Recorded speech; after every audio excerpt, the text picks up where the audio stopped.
The following program is rated TV MAL. It contains strong language and is intended only for mature audiences.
I was on a phone call during the credits. I'm all, I gotta go to some. Let's go again. Let's go again.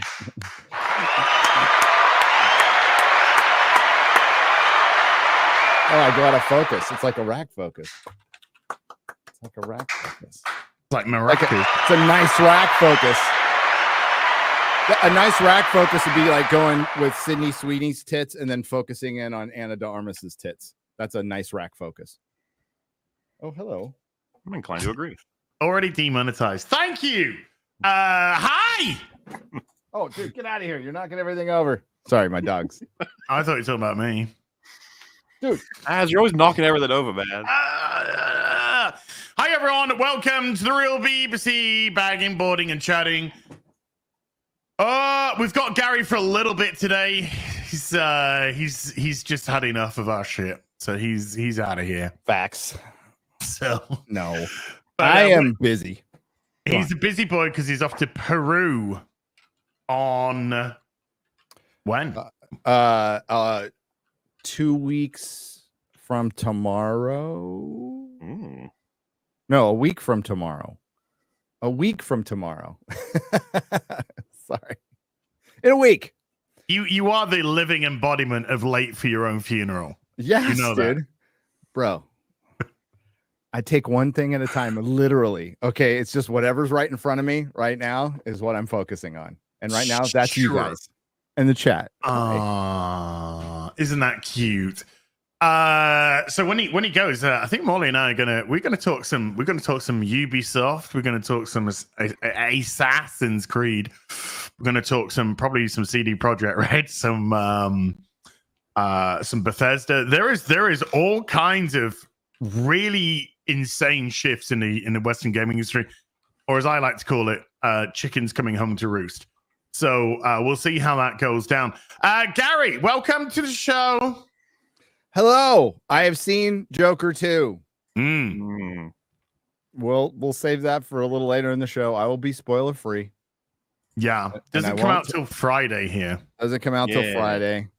We gotta see it on normal people time. Yeah. Well, this was normal people. You could, I guess, they didn't do a fan screening at in the UK because you're not important. So no. I mean, we used to be damaged back in the day. I was in a sold out IMAX theater yesterday. So with what was the reaction then? What was the reaction from the audience? Muted. One chuckle. Absolutely muted. No clapping at the end. I think the movie was. I think Steph said it was an hour and 45 minutes. It felt like 2.5 hours. Like legit felt like a 2.5 hour movie. Okay, we'll get it. We'll get it. Money. Ah. Hello. Hi. How you doing? I'm doing okay. Just been working on things that will become clear in the next few days, including this day. This very stream, even. Literally trying to sort something out right now. Like this is just fucking gone wrong because everything always goes wrong. But it's going great. Yeah, happy days. Wonderful. I was looking forward to Joker 2, but now I'm kind of like, oh, everybody's come away disappointed. So yeah. This is the thing. It seems to be quite a consensus. It does. Yeah. which is not filling me full of the joys of spring. No. Especially when like I watched Penguin that morning and I really liked the second episode. Thought it was quite good. Me I'm too. like, oh, look at all the solo Batman villain stuff. And then I watched Joker before I watched Joker 2. And enjoyed it for what it was. And at the time, since it's been announced, by the way, is it 5 years? 2019 Joker. Yeah, so 5 years. Pre-COVID. Remember when we had? Oh, you did it. I had to go through a metal detector to see that movie because there was going to be incel violence. You know, with the media was gaslighting the hell out of it, saying it was going to be incel violence. When in truth, we got it with Frozen 2, and in truth, the media gaslit violence just a few months later here in America. But they were so worried about violence, and we got this like phenomenal film that's a remake of The King of Comedy and Taxi Driver, and it's a Joker origin that we didn't need. And I didn't think we needed the movie at all. And as a one-off, you know, as an Elseworlds, I'm like, it's fine, it's cool, it doesn't need a sequel, kind of like Blade Runner, and we get the same result. You know, we get that it's Blade Runner 2049 of the Joker. It's if you want to preserve the Joker as a film in your mind, do not watch this movie. Man. Just don't go. I gotta see it. Yeah, I gotta go see it. It literally ruins the first movie. It pisses all over it. Absolutely destroys it. Oh man. Yep. And the musical bits, it's not Madam Web bad. Like there's good acting.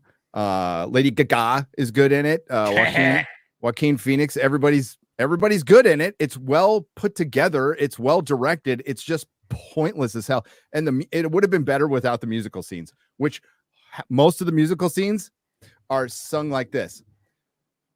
If I had somebody to love me, it's always singing like you're half singing, like Will Ferrell in Elf when he's first, singing in the bathroom, before he goes in. Like that's pretty much most. It gets more musical towards the end, but without any spoilers, it's a court drama.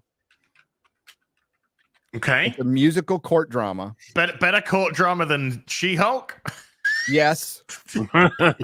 That's not saying much. It's something. It's not saying much. It's something. Well, it's fucking better than it being worse than She-Hulk. Yes. Take the win. Yeah. It was mind-numbingly boring. It felt like it was going places at times and then it would just stop. And I can't stress enough that it's pointless. It's utterly pointless. It is. And maybe that's what Todd Phillips was going for. My headcanon on this is Todd Phillips is like, I ain't doing a sequel. And then Warner Brothers just kept backing up money. And he kept saying stupid shit like, I'm going to make it a fucking musical if you make me do this. And they backed up more money. I'm going to shit all over the first movie. It feels like a troll, which I can respect. If that's what it was, it feels like a troll. Well, Warner didn't make a lot of money from the first film. No, they because they had no faith in it, and they essentially gave it to the production company and said, "Look, we'll take what was it? They took like 20%, yeah, if that. They took like 20% and went, well, we'll just take 20%." And then it did nearly 1.1 billion, and they were like, "Shit." Yeah. So we need that Joker money. So we're gonna boost that budget from 50 to 250 million, and give it virtually no chance. No chance. There might be some people going out there, mama, media literacy, but I completely understood what I watched. And I think, with the French title, Todd Phillips very much tried to do a French foreign film, which is the old school type. Doesn't it translate to something approximately like shared psychosis? No, that would have been a better angle. That would have been a better angle. If they were going to, okay, so there's rumors of we're seeing this from Harley's perspective. Nope. It's a Joker film. It is from Arthur Fleck's perspective. Completely. Okay. Oh, okay. I did actually think this was in Lady Gaga's head. No. This No. one. Okay. She's basically what Harley was, a fangirl. Okay. I'm okay with that because that's how Harley should be. She's not a lead. I mean, every bit of media has displayed that time and again. Yeah, that decision wasn't bad, and it actually gets better as time goes on until I just can't say. It just meanders on. Joaquin Phoenix did it. He can't mail anything in. He's really good at it, but he's not as good as the first one. And there's just if the media literacy crowd comes out with saying, well, it's not supposed to have meaning. That's the point. It doesn't have a point. Go fuck yourself. Okay. This is a DC property. As much as you're off the reservation with the canon on it, it's still a DC property, and it's supposed to be a quote unquote Joker origin story. Right. Let me just share this then. This is the fucking level that we're at with absolute retards. And I have no idea how it's got this many likes on it. If you actually like when movies do this, then you can kiss my ass. Not gonna kiss my ass, but I will call you a fucking retard. Yeah. Did you see Drinker's tweet? Go to I retweeted you. If I do that, then it's Drinker's tweets. Okay. So he goes, totally, man. I much prefer the protagonist go on a bleak, pointless, nihilistic journey of failure and despair. And I responded, you just described the Joker too. Yeah. Oh dear. But this just I despair. I literally despair. So this is what they go. Star character living in peace, longs for more in life, receives a call to adventure with the potential to fulfill this yearning. End. Character completes their journey with a newly discovered outlook on life and possibly some new friendships or romance. That sounds great. It's called the hero's journey. It's called great. It's been a stable and kind of worked for thousands of years. Yeah. Well, yeah, decades in Hollywood, but obviously storytelling. Yeah, storytelling in general. And then it's just like, if you actually like when movies do this, you can kiss my ass. Shut your fucking mouth, you absolute spasmo. Absolute fucking spasmo. You know what used to be an absolute unwritten and sometimes written requirement for writers back at decades past. Competency? But knowing your mythology, Greek mythology, Norse mythology, as much mythology as you could possibly take in, because there is tons of nuance in it. It's and it's a great basis for storytelling. And writers used to have experience in that. They used to have world experience, life experience. Now they have inside of their room experience, usually with their roommates and their 9 cats. That's the kind of experience they have, their life experience, and knowledge of Buffy, half knowledge of Buffy. That's pretty much what as much as I love Buffy, man.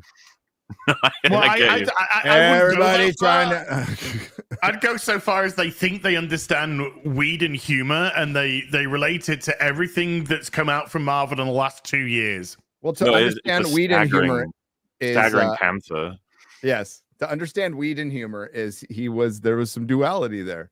There was a guy who wanted to be a feminist, but really just wanted to bang ladies all the time.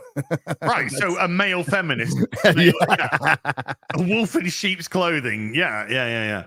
I'm going to pretend to be a male feminist on the hope that I get to bang this woman. When you also just the self-awareness, right? Like most products now, when these characters deliver these lines, there's no like understanding they're actually cringe. They're annoying. A lot of the characters in Buffy would be chat on, like, take for example Giles. He would shit on Cordelia or Xander a lot, but you don't have that in a lot of these. Because as an Outlaws expert, Kay Vess has the exact same personality, you know, Marvel humor everywhere, and like everyone in the game either likes her or wants to be a friend. That sort of shit. We're just like, That's fanfic. That's a staple of fanfic. A Mary Sue. Yeah, well, that's it. You base their personality around your personality, which is complete and utterly unlikable. But in your own head canon, you're so witty, funny, amazing, and everyone wants to know you. Yes. Because you live in some bizarre echo chamber where everybody thinks the exact same way, and none of you actually like each other in reality, and you would fuck each other over in a heartbeat, as we constantly see, to get ahead. But that's where we are. But I heard that Star Wars Outlaws performed amazingly. Is that correct? what? From who? I just the world, you know. I just imagined in my head. I just imagined Star Wars Outlaws would perform amazingly. Is this Open not true? world? You play as a scoundrel outlaw who wears Han Solo's clothes. Literally. How could it not? How could it fail? How? You can make all of the choices. You can totally not break the game. I mean, I showed you guys that compilation. I think was it last week or the week before? I can't remember now. But yeah, good lord. No, that I guess we'll get to it at some point. But no, that game is lacking in success. Thus, has actually made Ubisoft decide a couple of things, including moving Assassin's Creed Shadows. wow. Yeah, we'll talk about this when Gary goes, Morley. We'll talk about that a little bit more in depth. So Gary, Joker 2 is a big no. It's a big no. Would not recommend, is what you're saying. I would not recommend Wouldn't bang. going to the movie. It will affect your viewing. It will affect the viewing of the first movie completely. To the point where you'll never want to watch it again. Oh, Don't say that. Maybe I'll be that one that leaves and goes, oh no, I love that. I thought that was great. Well, the thing is, it's made by the same guy. It's not like Blade Runner 2049, which is terrible, by the way. And a pretty looking movie, but pretty terrible as well. Anna de Armas is fucking hot in it, but terrible movie. But it wasn't made by Ridley Scott. It was, 30, 40 years later. Yeah. So I can just that doesn't affect my viewing of the multiple versions of Blade Runner I've seen. The best one still being the one I saw in the theater. But yeah, this does it stick it to the incels? Yes. Legit question. Do the people that say things like that actually understand what an incel is? No, but because they keep calling married men with children. Wait. When you see the movie, you'll know what I'm talking about. Okay. This frustrates me. Okay, so let's go from one Bat villain to another Bat villain, shall we? And Penguin, episode 2. Have you seen episode 2? I don't know. I don't know if somebody in the chat took me literally. It's like you'll understand what I was saying when you see the movie. Okay. They don't really stick it to the incels plural. Okay. I'm just gonna stick it to the incel singular. Yes. Which is the Joker, probably. He felt himself or whatever. I don't know. So you haven't, Morley? You haven't seen episode 2? No, I was too. Everything I was telling you about, it's been a hectic nightmare getting all of it ready to go. It even just I just fucking tripped over at the beginning here, but everything's fine now. So honestly, Penguin just fucking completely slipped my mind. I meant to watch it, but I didn't. Ooh, I have seen it. I really enjoyed it. I am very invested in this show. I see a lot of people who've been critical of it, which tend to be mainstream media more than anything. I see a lot of the mainstream media go, "Oh, it's trying to be The Sopranos, and it's not The Sopranos." I don't think it's trying to be The Sopranos. I think it's quite Shakespearean in nature. I would say this is more akin to Othello in terms of Penguin being more of an Iago type of character than some sort of just like mobster stuff. There's a lot of chess pieces being moved here, and it's really, I think, really engrossing about where it's going to go. And I want to talk again. I want to talk about. Can we talk? We can talk spoilers for episode 1 now because a whole week's gone past. Yes. Yeah. So I think we can get into the spoilers there. So the first episode starts off really interestingly because Carmine Falcone's son comes to the remnants of what is the Iceberg Lounge because the Iceberg Lounge has been destroyed, or a lot of it, certainly at ground floor. Because it's kind of underground nightclub by the flooding. Because the Riddler decided that the best way to stick it to the elite was to destroy low-income parts of Gotham, which I don't still quite understand. But well, I mean that kind of plays out accurately because that's kind of what happened in the Summer of Love. The best way to get back at the elite was to burn down all the low-income neighborhoods. No, their own neighborhoods, dude. Never mind the low-income, their own neighborhoods. Yes. But that last 45 minutes of the Batman is fucking hot caca garbage. Penguin is trying to get the jewels, which he stashed there. But Falcone's son comes, and Penguin's just like, "Oh no, these are yours." If I can, just real quick, it's just funny to me as someone who's not as familiar with all the names, so I rely on the pronunciations in the movies to have Ra's al Ghul and Ra's al Ghul back and forth thanks to the Nolan movies, which confused the hell out of me. And now I've got Falcone and Falcone. Yeah. Well, okay. So this goes back to like what you read to like when you hear the proper pronouncing, because I've done this forever, like Gil-galad or Gil-galad. Yeah. Thanos or Thanos. I don't fucking know. Carmine Falcone. I've called them both. Like it's just how I read it, back in the day.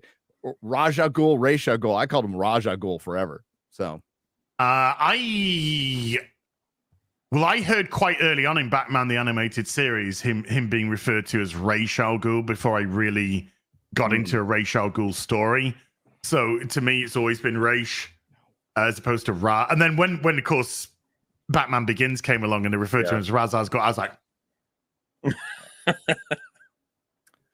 I was just confused. I was like, which one's the right one? I always thought it was Ra's and that was Raz.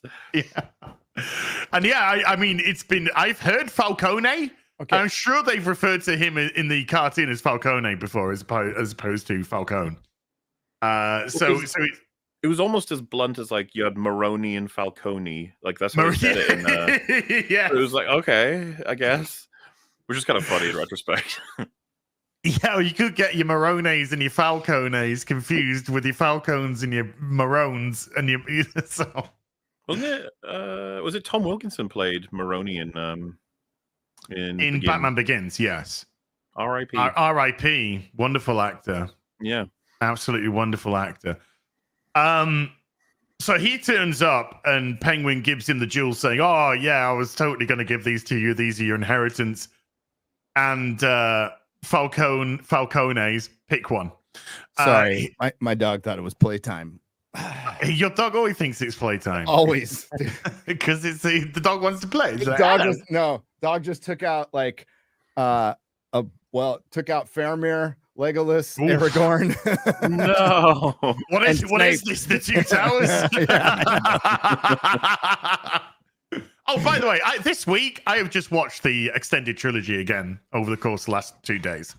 It's the correct thing to do. Oh, it is. It's like breathing in fresh air. It truly is. I have to watch one movie after every review. Like I have to. Like it's. It's a reward. Friend who's gone to like in her country that they were having all 3 in a row in the cinema. And I was like, oh, shit, you got to go do that. And she did. She, halfway through, she was texting me saying, I fucking shouldn't have worn makeup because apparently she was tearing up. Oh, that's good. Like, yeah, it happens. Penguin. Yeah. Carmine Falcone. E. Falcone, brackets, parentheses, E. Now played by Mark Strong, who I guess is going to show up in a flashback at some point. Yeah. They're definitely going to just do a couple of flashbacks maybe to establish some stuff. But I've got no problem with Mark Strong appearing in stuff because Mark Strong is fucking brilliant. I do like him a lot, yeah. As an actor, so I'm more than okay with that. And yeah, Falcone's son, who's a drug addict and an alcoholic, just absolutely takes the piss out of Penguin, just demeans him to a degree where he just like, fuck you, and just shoots him multiple times dead. It's and then quite, just like satisfying. It's like boom, boom, boom, boom, boom, and it just keeps going. It's just splashed out onto the sofa, and you're like, yeah, well, he's dead. Yeah, you're done. Oh, and it's the reation afterwards. Like he laughs. Yeah, and then he laughs, and then he like, goes, "Oh fuck." Because he laughs because he's like, yeah, shut up, you little fucking prick. And then he just realizes, oh shit, this is the guy who's taken over Falcone family. Which totally reminded, I have to bring this up, which totally reminded me of Ash versus Evil Dead because, you know, the Evil Dead, the Deadites are back and Ash doesn't know how. Then he goes back into his trailer and opens up the book, the Book of the Dead, and some weed falls out and he gets a flashback of him on a date smoking some weed, and his date's like, I like poetry, so I'll read you some, and he starts reading out of the then he just goes, oh fuck, and that's how it starts. Maybe the Big Ash maybe the Big Ash fan. So God, it's such a good show. Yeah, but it cut off the fucks. It's like, and then it goes into the credits, and that's when I thought, oh, okay, so they're gonna hint that fruity language is used, but they're not gonna use it. And then like the very next scene, it's like, you fucking fuck, fugly fuck, face fuck. And he does start off this week by calling somebody a motherfucker, which is great which is also great. And so he tries to dump the body. Well, he tries to take the body to his very subtle purple Maserati. And some kids are trying to steal the rims, which is actually very Jason Todd. Jason Todd, very. So they kind of flip the origin of Jason Todd, the new origin of Jason Todd, with Batman and Jason Todd, with Penguin and Vic with a stutter. I was gonna say, by the way, just as part of when he kills Falcone's son, the speech he gave leading up to it, which I think really helps the show, that gives a sense that he actually wants to be liked. He wants to help people when he's got to climb the ladder. Yeah. That's something to keep in mind, I think, in relation to the Vic character as well. Penguin's a little more complicated than I'm a bad guy and I want power. You know, like he's got some stuff going on. No, that was I mean, and that's what he got clowned for, right? Yeah. Like he was just sitting, and then Alberto's like, that's your dream. That's your dream, yeah. Your dream's to elevate yourself to this level, and then you'll be respected and loved, and then you'll use that to help. But he still wants his roots. You know that he can't escape that. And so he shoots at the kids that are trying to steal his rims. Vic is trapped, so he takes Vic with him to dump the body, and he's gonna kill Vic after the body's been dumped, and Vic knows this. Sorry, go on. I just said naturally. Like who would assume anything else? The audience, Penguin, and Vic all assume he's gonna kill him. Same, and I also thought he was going to do the same. I would have been. It wouldn't have made any sense to me if he hadn't at least have attempted to kill him. Yeah.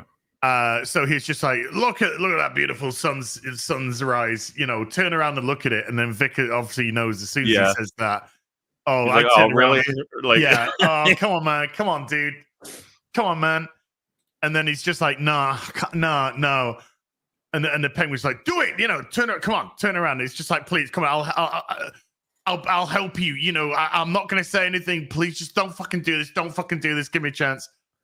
And so Penguin kind of eventually capitulates and said, right, you're going to work for me. You're going to do my fucking shit.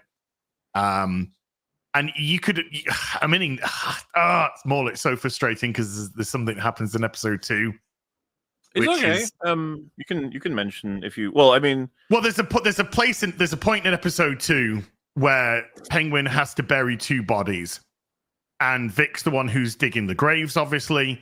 And because Vic did a certain thing in this episode, Penguin tells him to lie down with the bodies.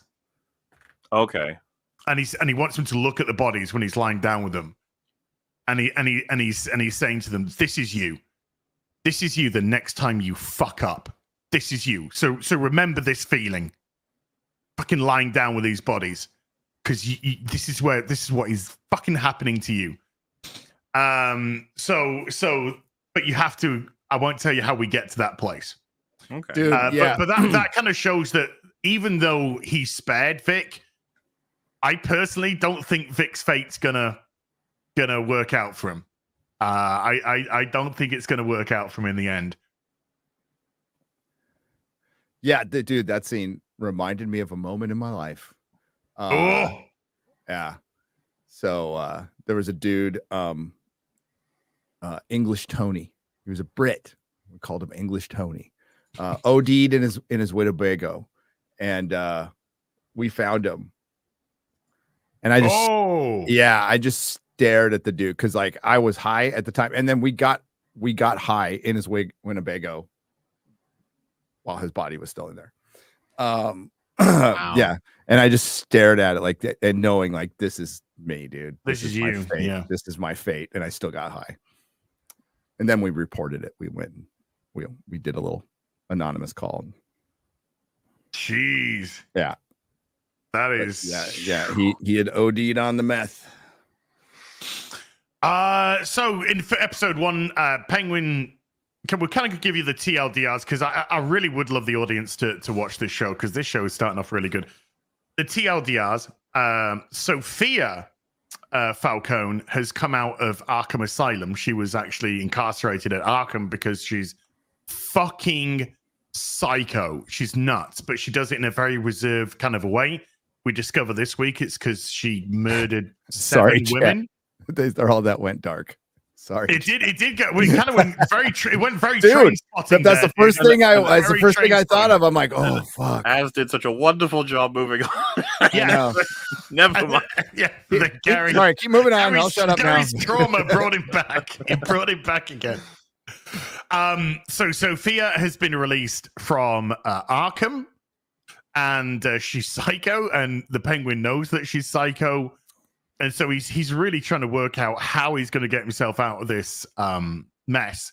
So he goes to see Sal Maroni in Blackgate prison because he's not nuts; he's just a villain.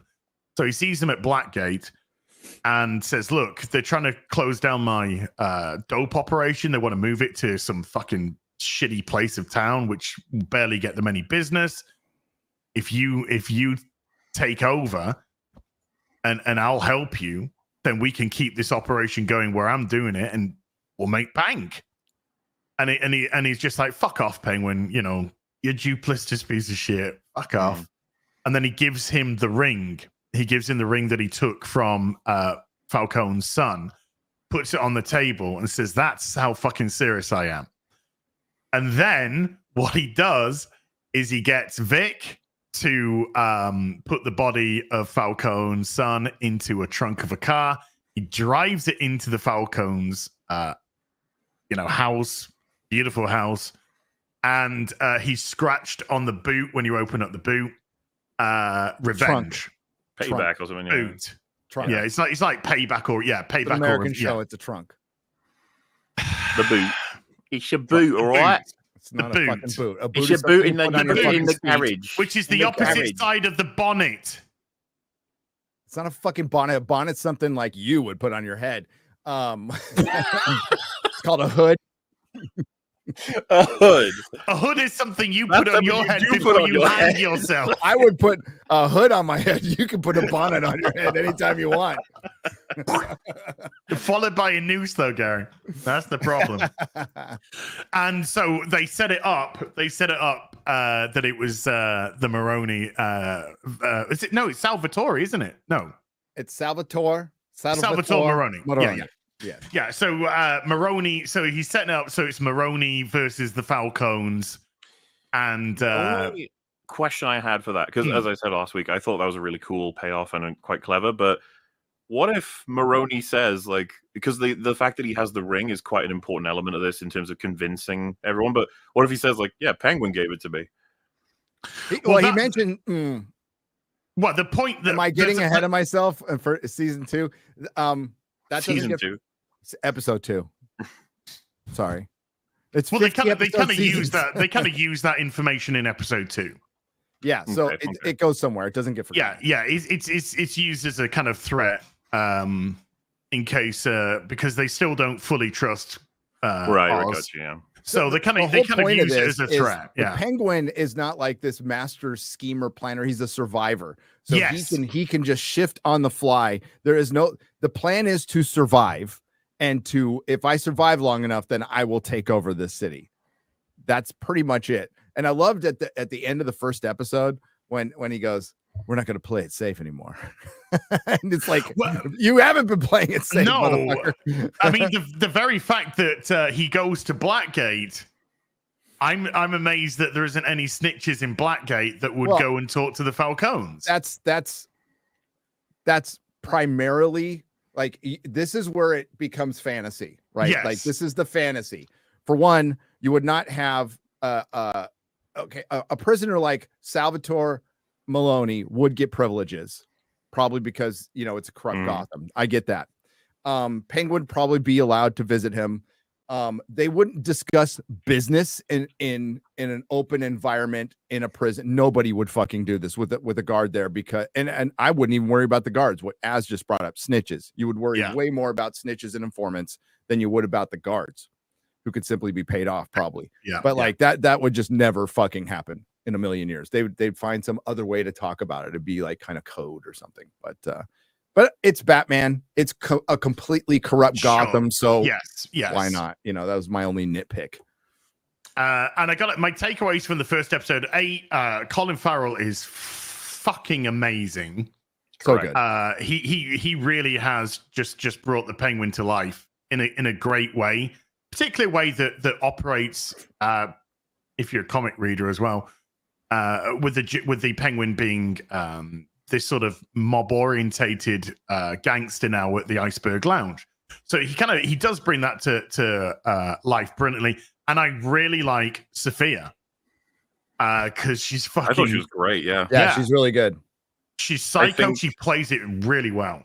That's the situation, and similarly, you could say to the Penguin, like, the script is solid and everything, but that performance is really helping out. Like, really boosting it.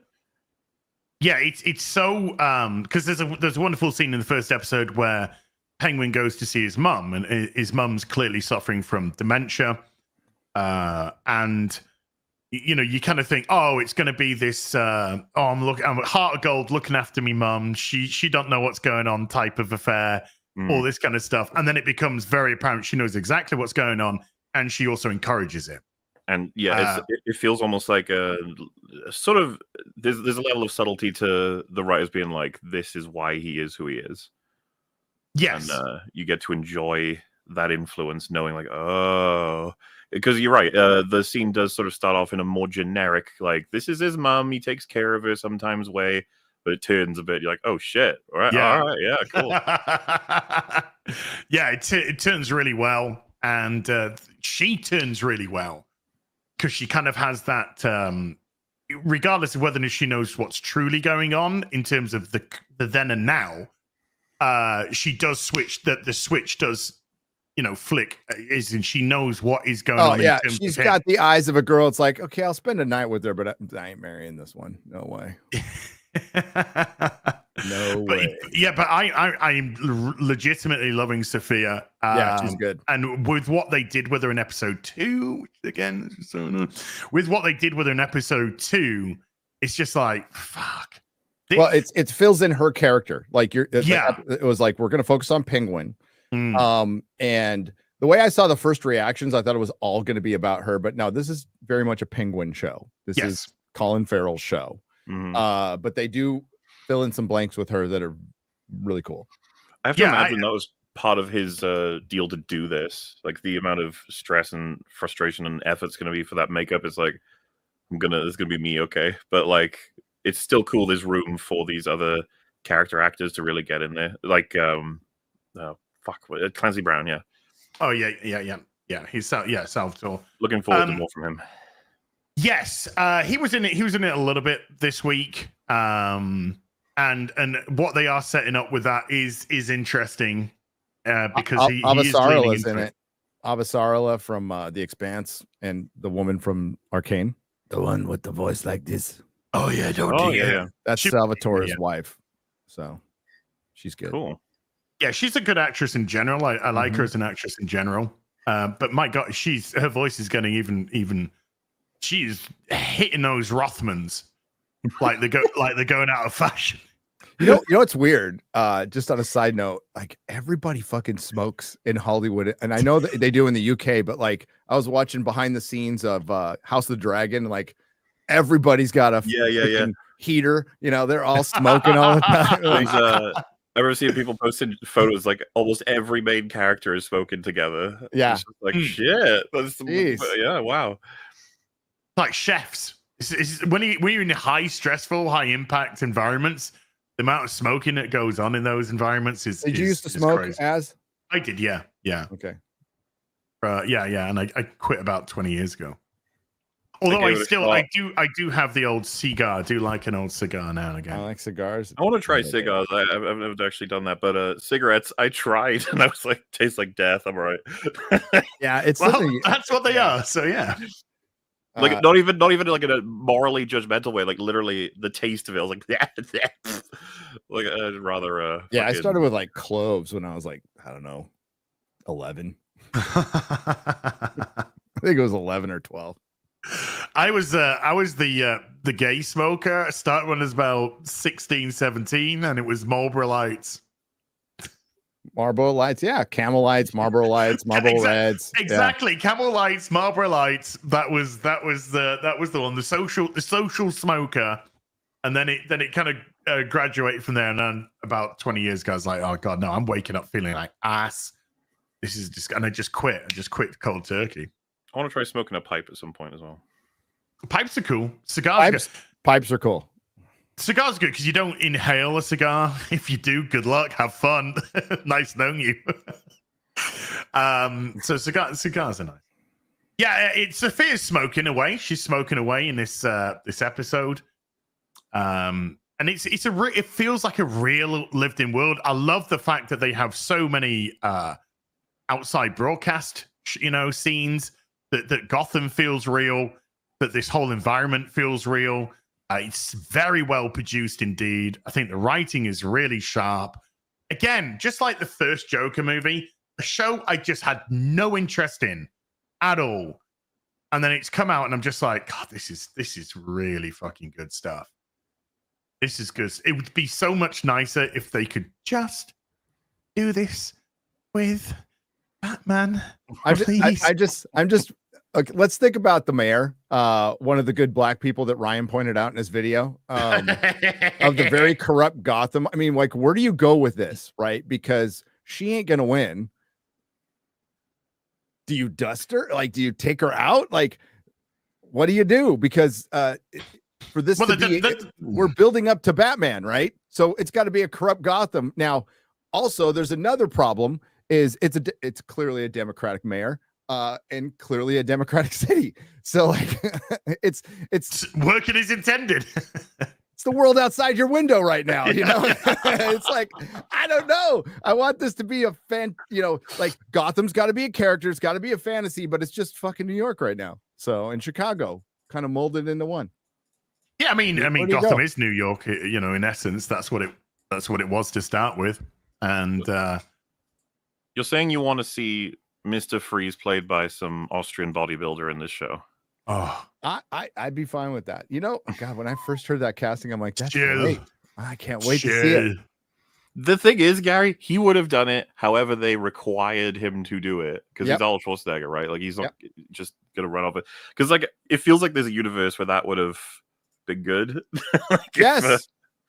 If he, did it not the way I talked about it the other day when before Batman Forever came out, we thought this was going to be a return to like form, right? At the time, like we're going to get a more real Batman because we have the guy who directed Falling Down and Lost Boys. We have Val Kilmer. We have Tommy Lee Jones. We have Jim Carrey as the Riddler. I mean, holy shit, this sounds awesome. And then it just turned into a gay cartoon. But, a gay fantasy. To the point where, God rest his soul, Joel Schumacher apologized for it. You know, he apologized for Batman and Robin. He didn't apologize for Batman Forever. Well, if you remember, Batman Forever did really well. It did do well. Yeah. And I, at the time, I was like, I'm fine with it. It's fine. But like, nipples on the Batsuit. Batman Forever was boosted as well by an incredible soundtrack. Yes. Yeah. And there's still one of the best soundtracks on a movie today. That old, I don't know, I haven't worn it in a while, but my old Batman shirt, my old gray one, I bought that the day I saw Batman Forever. With the yellow, the green. Yeah, it's all distressed and fucking old, and because it's old, it's as old as that movie. I bought it the day I watched it. I liked it. I watched it multiple times in theater. That's all we had. I got all the McDonald's. I still have those McDonald's glasses. Apart from the nipples on the suit, which according to Joel Schumacher wasn't because he was living out his gay fantasy. He said it was meant to symbolize like the Grecian gods and the statues. Yeah. Yeah. So that's what which is totally not a gay fantasy at all. Yeah, it's not gay. I just like the idea of the costume designer is some guy like, that's fine, honey. I can do that for you. Yeah, I can do that. So, anything else? We're gonna do nipples on the back. Yeah, anything else? Nipples. Let's do nipples. Can have a mold of a cock on the outside. Don't give him ideas. Like David. It's like the statue of David, just the cock hanging out, you know. Do we need a bat cock? Yeah, why not? Like, why not? You know, it's like it's not the yellow bat symbol that distracts. It's the moldy cock. just dangling there, you know. Even the Joker is like entranced by it. Yeah, the guy's about to shoot Batman. He's all, what the fuck? And then Batman throws out his batarangs and gets him. It's the cock. Works every time, Robin. Take a look at it. But I love the Robin suit, apart from sans nipples. I did love the Robin suit, and that is brilliant. Good. Yeah. Yeah. I mean, that was a proper ass Robin suit. I didn't like the Batmobile. I don't like those big fins. I loved it. I wasn't a big fan of the one in Batman and Robin, which was a converted Jaguar, I believe. But the Batman Forever I love that Batmobile. That's great. Tim Burton one rules. That one is so good. Mm-hmm. Batman animated series one's another just doozy. That's a good one too. So streamlined, sort of with the face at the front, man. You need that face at the bat face at the front. Come on. I'd love to see that done right. What did you guys think of the Tumbler? It's right. The Tumbler is kind of a callback to the Batmobile that's used in Batman the Cult,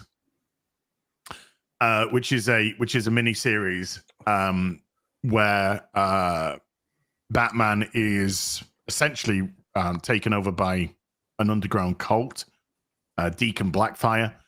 And he's sort of drugged to the degree and changed that him and all these homeless people are just like fucking murking villains and whatnot, cleaning up the streets. And when he's actually taken back and had the programming sort of knocked out of him by Alfred, I guess. Jim Starlin, Bernie Wrightson, dude. Yeah. When he returns to Gotham, he doesn't come in the regular Batmobile. He literally comes in like the Tumbler. It's a fucking tank. He literally comes back in a tank. I like Affleck's. That's because it's kind of a combination of Batmobile and Tumbler a little bit. I got a 1.6 version of it. Looking at it right now. I do. It's in storage. But I think, you know, Tumbler's fine. The Tumbler's fine. It works. It works for Batman. It does work for Batman. Mm. Didn't I send you the Cult, Mauler? Quite possibly, if it's part of that arc. I think I sent you Batman the Cult 4-parter. I think I did. Correct me if I'm wrong, but I think I sent you the 4-part. You should read that. It's really good. Well, so I mean, they're all very carefully and safely sealed and stored, ready for the very day, the time you guys would organize, because I want to talk about them if I'm gonna read through them with you. So we'll have to figure out like a thing for it. Oh yeah. Oh yeah. I'd be happy. More than happy for good. I'd be happy. That sounds pretty good. Was the Batman the animated Batmobile more or less based on the Burtonmobile? I would say so. I would absolutely say so. Because the whole world was sort of based around it, but going back to Art Deco. Well, Max Fleischer, Superman era 2. And the music was very much based on the Burton version. Yes. Yeah. So there was, but yeah, that Batman the Animated Series cartoon is just like, bueno. I don't need much prodding to read some more Batman comics, to read Batman comics again. And the Cult is great. I love the Cult. Very, very dark, but interesting. It's because it's, I can't spoil it. But yeah. What happens when you take disenfranchised people and give them a purpose, but that purpose might not be the best purpose? So yeah, it's very, very cleverly done, very well done indeed. And I think they brought back Deacon Blackfire over the course of the last few years as well. But yeah, modern day comics can go fuck itself. Yep, yes, it can. Don't care. Did you see that Absolute Batman shifted over 200,000 units? How many variants did it have? Oh God, there's like 58. I don't know. There's a lot. Of, so in truth, it probably to actual people who read it, the number's probably like 80,000. And then apparently issue 2 of Absolute Batman sales are down 70%. Yeah, because speculators clearly going for that. Speculators going for that first one, getting all the variants, it boosts it up. And what you need to be concerned with, and so Film Threat covered John Campia's rant about movie theaters. I'll sum up the rant for you. He missed the fucking point completely, like he always does, but he's right about the theaters. They're charging more money to fewer people. So that's what the comic industry has been doing for decades. It's charging more money to fewer customers instead of growing customers, and getting that easy fucking crack hit of the speculators by putting out multiple variants. I saw the art. I saw the cover for Absolute Batman. It looked like shit. It looked like absolute shit. I hated it. So the big thing that's saving, and it's written by Scott Snyder, right? Yes. Okay. So they're big. We're gonna get people back in the comic shop. Let's bring back Scott fucking Snyder on Batman. Are you fucking kidding me? Let's bring Mr. Bloom back. That's your big fucking idea, to bring back Scott Snyder because he flamed out in the independent sphere. No thanks. And you saw that drop off. So that's what's happening is the audience is shrinking. The customer is the amount of customers are shrinking. Although there's a massive market out there. And this is where market share is important, because something stole their market share. Something is stealing Hollywood's market share, and something has stolen the American comic books market share. And they will not get it back. They will not be able to steal it back, beg, borrow, anything to get it back. Yeah, Scott Snyder is completely overrated. Scott Snyder's done some good stuff. Court of Owls, great stuff. Dark Mirror, great stuff with James Gordon Jr. I should stress. That stuff was great stuff. His Batman run in the New 52 went from sublime, Court of Owls, to the fucking ridiculous. Yeah, that's where his stuff always goes, though. Like, if he came in and just popped in and did 12 issues and popped out, maybe fine. But like, yeah, dude. All I remember is that Black Mirror. Yeah, Black Mirror, not Dark Mirror. That DC era was just all fucking Batman. It's all Batman, and they put a creative team on something that would do well. Then Dan Didio would change his fucking mind on something, and Marvel was just kicking their. This is during my era, so it's 2003 to 2013. Marvel just beat their ass like a drum, outselling them 4-1. You know, and I had a DC, like I had more DC fans than Marvel fans in my store. Dark Knight Metal was fucking nonsensical trash. Yeah, sold like a motherfucker though. Sold like a mother. But when you got beautiful artwork by Greg Capullo, I mean, you know, 250,000 comics sold according to who, by the way? DC? Well, 250,000 shipped. 250,000 shipped according to who? DC?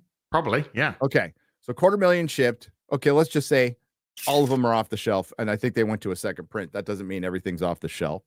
Yeah, and the important number you have to is how many people actually fucking read an individual copy, and it's probably a quarter of that. Being generous, because you want people to go home and read the comic books. That's the whole point. You don't want them. They're not fucking cards. They're not cards. They're comic books. They're meant to be read and enjoyed, and it leads you into a story, takes you on a journey that leads to sales of more comic books. Instead of, oh, we're just gonna get this big boom on this one fucking thing, and it doesn't do anything for longevity. I mean, just look at the fucking comic industry right now. They've been doing this for a long time now, and they just keep going back and back to this. And it's instead of like, let's get some top tier creative talent, let's completely wipe the slate. Let's get to like what got us here, and maybe we can get some of our market share back. But as each day passes, that becomes more and more impossible. We know somebody who wants to do it. We know somebody who wants to do it. I hope they get to do it, because that will be your last chance. Yes. Yeah.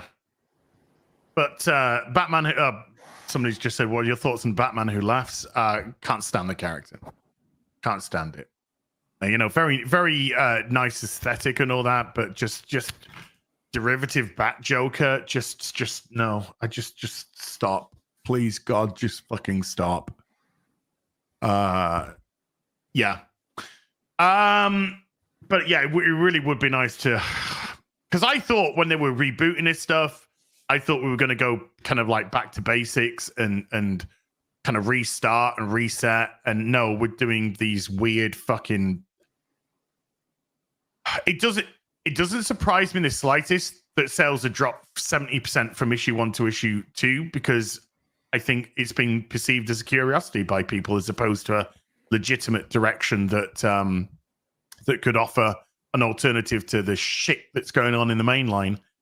And speculators were just speculating on issue 1, and that's pretty much the where they think the money is. There's still money in auctions. It's not the way it was like just 3 years ago when the back issues were going nuts. But like, hey, they weren't easy to find, but I can find live streams now on eBay. There's auction live streams on eBay, and there's a nice little market for that. But a lot of people are just, again, it's turning comics into cards. They're trading on covers, variant covers. Yes. And it's just like, that's not what it's for. I mean, I don't mind the speculator. I am a collector myself, but you got to read the damn books. You know? Yeah, I bought comics to read comics. Yeah. You know, the fact that I was collecting them, part of the whole ethos around collecting comics in general and reading comics is after you've read it, then you put it in a nice little bag, then you put it into your collection, then it grows because it's actual tangible product, not some digital nonsense. But you were reading them. Yeah. You weren't just picking them up to just put into a thing. And that's that when we stopped collecting, when we decided to get rid of our pull lists, what, about 3 years ago now, Gary? 3 years ago, yeah. When we decided to get away from our pull lists, that was because we were both realizing that all we were doing now is just getting the comic and just putting it straight into the collection, because you kind of got into that mentality. We weren't reading them. When we were reading them, they were fucking trash. So it got to the point where I was just sort of like, why? Just why? Yeah, there's the go. There's the tumbler from the cult. Yeah, we were just doing that, just plopping it in there, and like in the stack of not being right. And that's a question that's something I would have to have like interventions with my customers, because when I saw them, I knew like this is a time where I'm about to lose a customer. So instead of them habitually coming in and like feeling an obligation to me, which I felt like it was a great honor, but like I would talk to them and go like, are you still interested in this stuff? Because like you're putting away a lot of stuff and a lot of it's getting kind of put off. And maybe it's just time, or maybe you just cut things down. And that's also treating a person like a human, right? But you see when people start dipping out, they just like their subscribers get their holds. Their subscriber holds get bigger and bigger, and then they come in, they're dropping this money, and they're like, I'm not even reading it. Then it's like, why? It's better things to spend your money on. You got to take care of your family and stuff. Like, I'll be good. I'll be good. Like this chappy here, he's getting red. They're getting red front to fucking back. This stuff is phenomenal. This Transformers run, if you're any interest in Transformers or you're curious about them, you need to pick this run up from Skybound, because this is taking the origin of the Transformers. Issue 1 starts with the arc, Teletran 1 coming back to life and starting to reanimate the Transformers, but it puts a little spin on it, not like a twist, not like a subvert your expectations. It just puts a spin on it, as in, let's take the actual story and just take it to the next level in what would really happen if the Decepticons are fucking evil. What if they are, instead of just having them, the kind of cartoon aspect that we have, they are fucking just evil. And so like Transformers are getting murked like left, right, and center in this. This is don't latch on to somebody. That's all I'll say. If you've got a favorite Transformer, don't latch on to them. Because we're on issue 12. There's got to be at least a dozen casualties so far. Well, they just take them to the shop. Well, yeah, you got like a screwdriver, right? They actually do address that, Gary. They do address that. Because it's about the amount of energon that they have. Yep. It's about who can actually do it, and it's about when they have got somebody that does it, what happens when they get fucking murked. Yeah. So it's like it's really good stuff. Like in issue 1, little spoiler, but it's like within the first 3 pages. In issue 1, Bumblebee just gets his head fucking blown off by Starscream. That's it. By Bumblebee. Bumblebee's gone. That's it. So what happens when you take a character like Bumblebee that's been so sort of like a mainstay in how you push Transformers as a brand? It's always Optimus and Bumblebee. So what happens when Bumblebee's just like murked in the first fucking 2 pages of the book? Just head gets blown off by Starscream. He hasn't even been reanimated by Teletran 1. And Starscream's like the first Transformer that's reanimated, and he's just going around fucking like blasting fucking Autobots.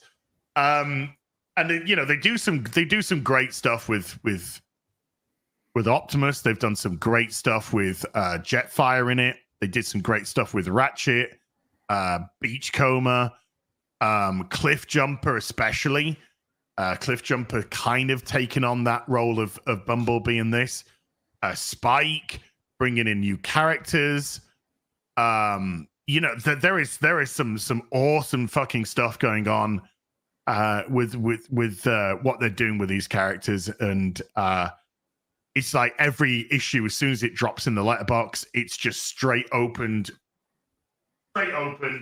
And I'm just reading through it. I'm just absolutely cannot wait to see where the story's gone. Wonderful stuff with when I say Optimus, they do some really cool stuff with Optimus, which I don't want to give away. And there is an incredible little arc going on with Elita 1 as well. And also the Autobots and what's been going on between Earth and what's been going on in Cybertron. So they are covering so much ground already in the first 12 issues, and it is just right now unmissable stuff. Unlike Ultimate Spider-Man, which I've already given up on. Yeah. I've already given up on that. So yeah, if you are a Transformers fan, you need to be picking that up. If you're a comics fan and you just want something different, I would highly recommend you picking this up. Or if you're curious about reading what is a good mainstream comic or in current day, I would recommend picking it up because it is bueno stuff. Yeah. You seen that movie yet that everyone wants you to see? It's not out. It's not out until the 13th, I think, of October. Transformers 1. Oh, Transformers 1. Yeah. Yeah, because that'll be a memory by then, buddy. Well, dude, but people just want my opinion because people are all over the place with this movie. It's a failure at the cinema. That's just a fact. Love it or hate it. Unfortunately, it's just a failure at the cinema. It's going to lose 70+ million. But there are Transformers fans, G1 fans that say they love it. There's Transformers G1 fans that says this is hideous stuff. There's regular people saying, oh, it's cool, and the kids loved it. And there's regular people going, this is fucking awful. So it is so all over the place in terms of, because I like have a lot of respect for people on both sides in terms of who's saying it. So it's kind of like so confusing for me. So I have to go see it. But the trailers looked garbage. I mean, the trailers do look absolutely garbage. All right. Yeah. Yes, man. Yeah. If we get out of this alive, I'm gonna kill you. Your terms are acceptable. Oh, shut up. Hey, Mahler. Yeah.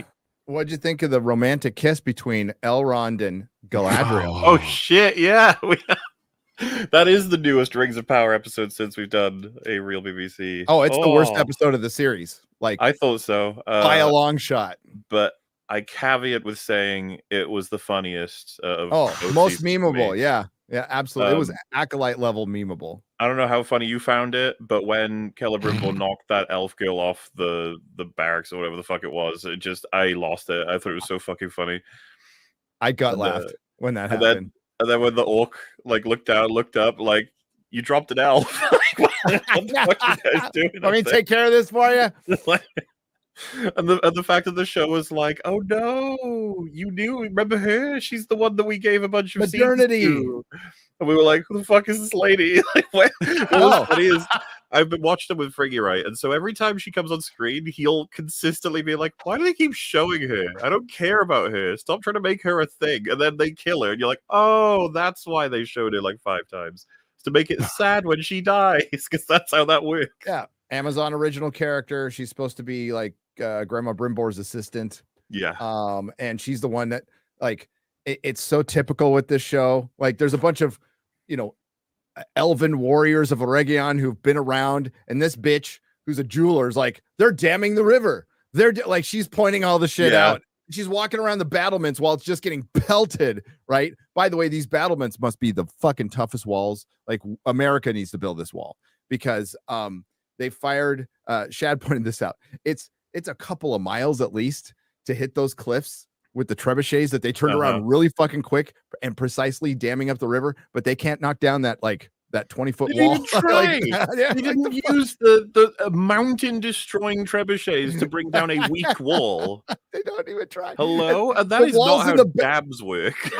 Those walls just appeared out of nowhere because in season 1 they didn't exist. They didn't exist. The dwarves built it for a moment. The dwarves built them. At least they got theirs done. But no, the best part about it is like when they're showing the shot of the trebuchet precisely hitting the rocks on the giant fucking cliff that's like 2 or 3 miles away. In the background, you can see the little teeny wall that they can't fucking knock down. Did you also see that they totally changed Eregion as well? Yeah. I put it on my vid. Because I guess when they designed it for season 1, they didn't think about season 2. Dude, they threw away all their assets. Like, you have assets, like when you do previs and you have all this special effects, you keep, there's a file where you keep all this shit. I'm putting it in the simplest of terms, and they completely redesigned the city. Like, not just the wall, it's all the towers, it's everything. It's a location, it's background, it's all different. Where's the waterfall gone? The waterfall behind's vanished. God, everything all is mountains gone. have suddenly appeared next. It's just like, oh wow. And like their defense amounts to arrows, and then they throw the things and shoot them with fire arrows. They do the thing that Galadriel did in the other episode. The napalm fucking napalm, yeah. Oh man. And X-ray girl. X-ray girl, yeah. Yeah, she got taken out. Pinata, X-ray girl. That shit was so funny. Oh my god. Like because some people have suggested that episode is filled with this was done in Peter Jackson's Lord of the Rings, we're going to try and do it as well moments. There's a lot of those. And that one, when I heard someone suggest that was an attempt to do Boromir, I was like, fuck. It was. Kidding me. It was a I put it in my video, but it was a hodgepodge of Bronn in the Blackwater and Boromir. when he fires his arrow and Davos looks at it, it's like it's almost the same shot, it's like fuck. Lucky she hit that bucket of explosive highly explosive napalm. I'm not 100% clear on that. There's a lot of that in the show. I'm surprised it wasn't an atom bomb or something. It just went into a huge mushroom cloud. Well, maybe it was that gunpowder that Saruman and the Peter Jacksons rediscovered thousands of years later.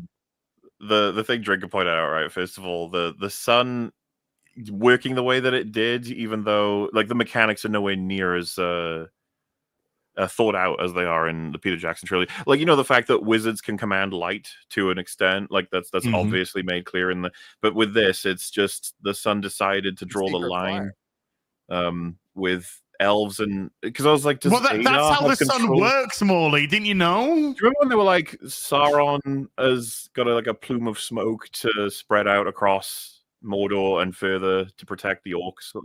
There's lines about that in the trilogy. What was happening with this one? Was it Adar? Is Adar like farting into the sky and it's creating like the clouds and stuff? Sure. What was going on? I don't remember them giving a line for that.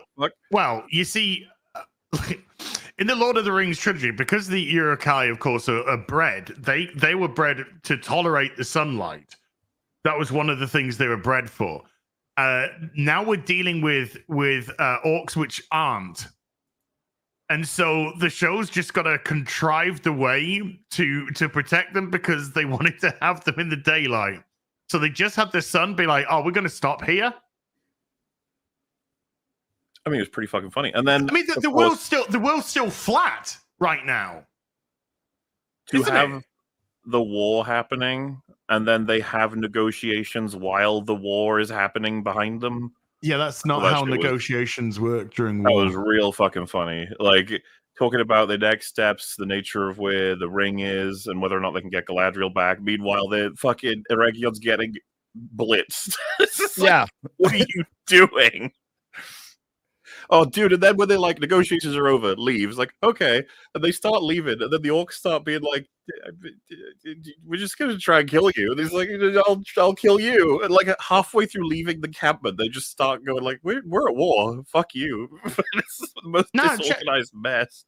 But no, the world's flat. It's the fall of Numenor that is causes the world to go from flat to round. Yes. So because Numenor still exists now, it means the world is flat right now. Flat Middle Earthers. Yeah, flat Middle Earthers. Because we haven't had the fall of Numenor yet, dude. Which has been completely fucked up as well, by the way. But like the amount of fuck ups just by the I just pointed out a couple that were pointed out on Twitter that I missed, but like. The Prime Video account got the spelling of Middle Earth wrong. And I'm not, I am the last person on earth who should correct anybody's spelling, but I'm also not I am not in charge of a fucking $1 billion franchise and the one trying to say that we're honoring lore when they spelled it Middle Earth without the hyphen and they capitalized the E. And that's the fucking Prime account that did that. It's pretty bad. I think I saw Hiking Finn, or by the way, congratulations on 4 years sober coming up. Congrats, brother. He pointed out that oh God, Melian is is actually a Maya and not a Valar, and they got that wrong in the show too. So Valar, yeah. much more powerful than a Maya. Completely different. Yes. Yeah, completely different beings. And this is something you'd think they would know. If Tom Shippey was still around, he probably would have corrected them on that, you know. Dude, there's a whole fucking sun drawing a line. They don't know shit about shit. The sun that stops right in front of the orcs for the dude, Mahler. Oh my god, there's so much dumb. This thing is so dense with retardation. I could have made an hour-long fucking video on this, like on just the battle itself. We'll be doing 4 hours at least talking about that episode on Saturday. Look for the orc that's fighting nobody. Oh, I saw that in your video. You're like, I don't know on earth attack this guy, but dude. And that's kind of a shorter cut of like he starts out like getting hit against the wall and then gets up, gets punched in the face, and goes back and gets hit against the wall again. So it's repeating. So I don't know if it's an effect or if it's somebody they filmed that has he's in Sauron's loop. It's like, what the fuck is this? And then Gil-galad is there at the cavalry charge at the orcs before they reveal Gil-gadaddy's there. He's acknowledged, right? And then they have a parlay, a fucking truce with the fucking orcs, which would never happen, ever happen without the High King. Without the High King, who's not leading the charge. It's did you the part where like they're setting up to reveal that they have Galadriel? None of the orcs, like apparently they're all completely convinced this will work. None of them are prepared for the charge. They're all like wibbly wobbling around. None of them have their spears ready. They're just like, nah, we got this. Adar's going to show Galadriel they will stop. When any normal army, I think, would be like, charge and free Galadriel. Like, go. But no, they all fucking break. Those horses would have been in so much pain, being like, yeah, after like a full charge, stopping on an instant. That shit was so stupid. Yeah, could you see High King? Okay. I could barely get through watching your video, Gary. Not because the video is not good. It's because I was looking at just absolute retardation. The fucking movie, the show, whatever you want to call it. And dude, somebody just where the hell is Gollum? So during this parlay, they let Elrond go talk to Galadriel because he's unarmed. Yet the guy standing right next to him's got a fucking He's got a sword and he's holding it. He's holding the hilt. We know for a fucking fact, even just 2 elves, they can knock out that whole room of orcs. No problem. Elrond. And then you free Galadriel, then there's 3 of you. And instead, they wait until they're out, and then they start randomly fighting orcs on their horses in the middle of the woods. Gil-galad would make them all their prison. He'd have a bunch of little prison bitches. That's what they'd all be when he was done with them. But I guess he fucked off after.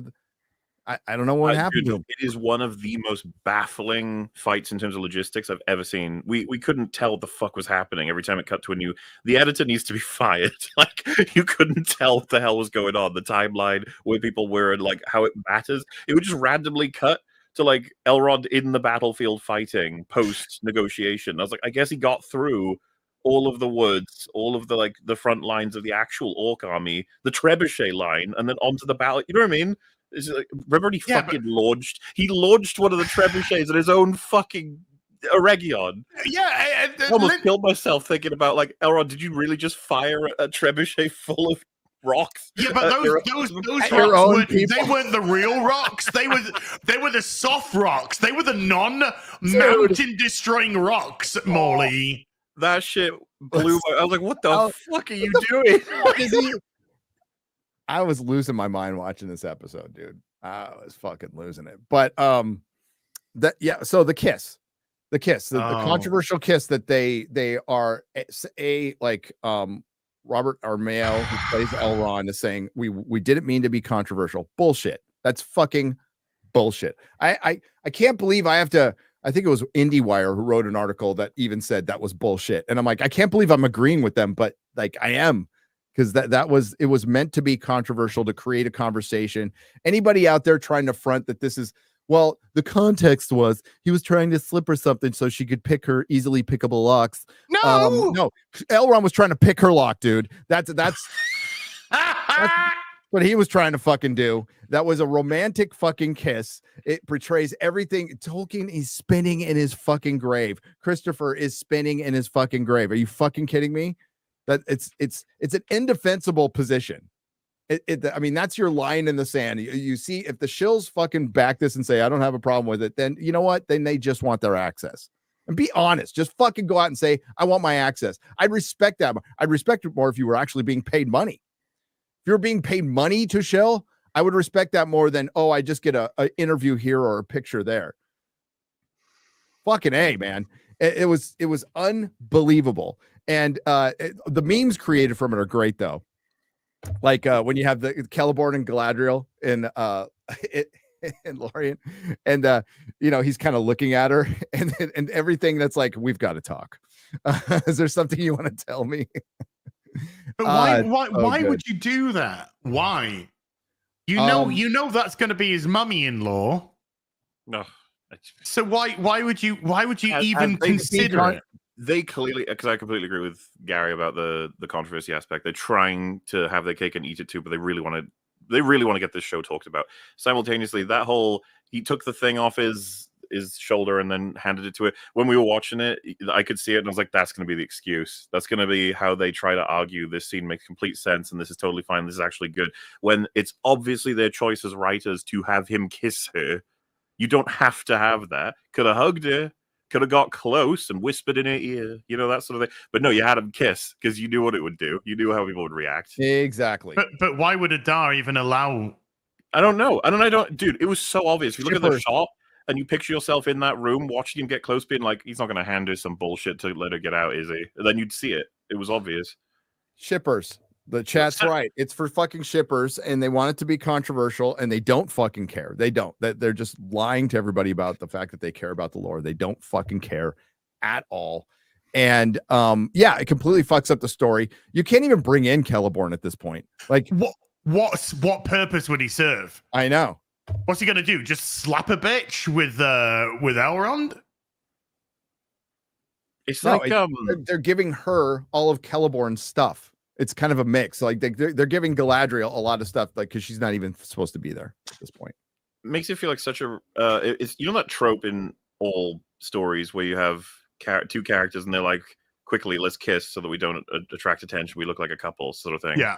And they're characters that may have sexual tension or that they wouldn't usually kiss, and so this is like it's a bit of an awkward moment, that sort of thing. It's almost like they thought they would try to make something like that happen or something to try and. Like, are they going to do anything with this? Because we fucking hope they won't. The only thing I want shipping is the fucking Númenórean fleet. One more episode but with we ain't free. Gonna get that. Oh, you lucky. Well, nobody's watching it. It's number 8 in the Somber charts. Do you think season 3 they'll release 5 episodes a day one? I'd be like, there we go. We came 4th. Yay. In 2026 when it comes out. Yeah. I was seeing, I think it was a tweet saying that Penguin is doing exceptionally well. It's just behind House of the Dragon and Last of Us now for ratings on HBO, which is excellent.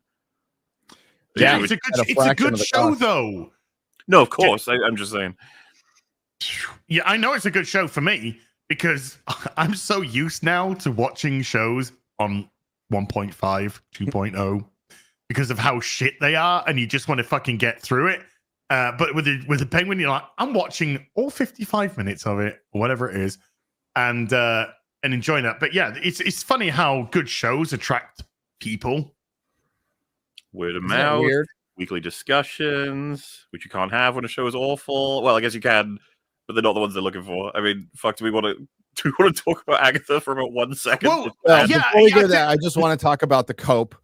That's going around for Rings of Power. The current cope is, it's such a shame that so many fans saw the kiss as controversial, and it's taking away from the great battle episode that it was. Oh my god! Fuck out of here! It's the reverse. It's such a gross decision. It's distracting everybody from how bad the rest of the episode is. Yep.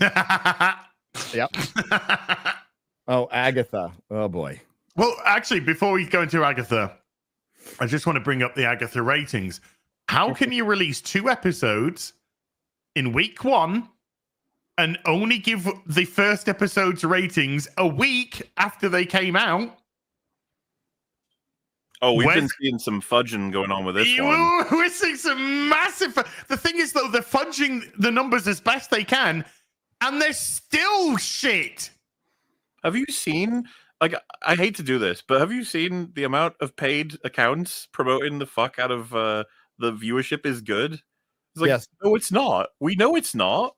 We can compare with a show that Disney canceled. Yeah, Just a month What are you ago. talking about? Just a fucking month ago. It's so weird. I was like, what the fuck's going on? This is against all reason. I was like, oh, I guess maybe they are set up. Like, this is a They have to be. thing. Well, but they were like, "Oh, it's on par with these other shows," and these other shows are doing like 4 million more. people that stupid. It's like that there is nothing on par with something that's like 9.1 million and 14 point something million, which are both garbage. They're not on par with each other. One of them is nearly fucking half. You know, Well, or did you 25. did you see the views on Inside Out 2 in 5 days? Alan Ing tweeted it. Oh, what? How many? That was must 30 be big. million. Yeah. So it's like, and he tweeted like, "Can we stop talking about Agatha now?" Yeah, there was that tweet that said Agatha all along has garnered over 9.3 million global views on Disney Plus in its first seven days. And so there was a tweet for that being like, the people who say it's gonna flop are real silent now. But it's like, what are you talking about? And then, as everyone pointed out to this account, Acolyte did better than that. In a shorter period of time, and it got cancelled. What are you? Why are they doing this? Like, why? So the current cope is Agatha's cheaper. Well, where's Agatha making money? It has to make money the same way the Acolyte did, which is bringing in subscribers. How does clear, cheaper have anything to do with it? Yeah, let's be fucking clear too. What's the budget? Let's be fucking clear. What is it? Well, it's got to be around 100 mil, probably. Absolutely. The Forbes article said, "Well, Agatha's is by Paul Tassi, of course. I'm going to sum it up. Paul Tassi's losing his mind. Okay. Agatha's successful because the budget's lower. So I go through the article. I'm like, okay, so what's the budget? Well, we heard it's lower than Echo. So let's just assume it's this number. I'm all, so you don't know the budget. Okay. You don't know it. So you wrote a whole fucking article on something you don't know. He's losing his mind in real time, and it's hilarious.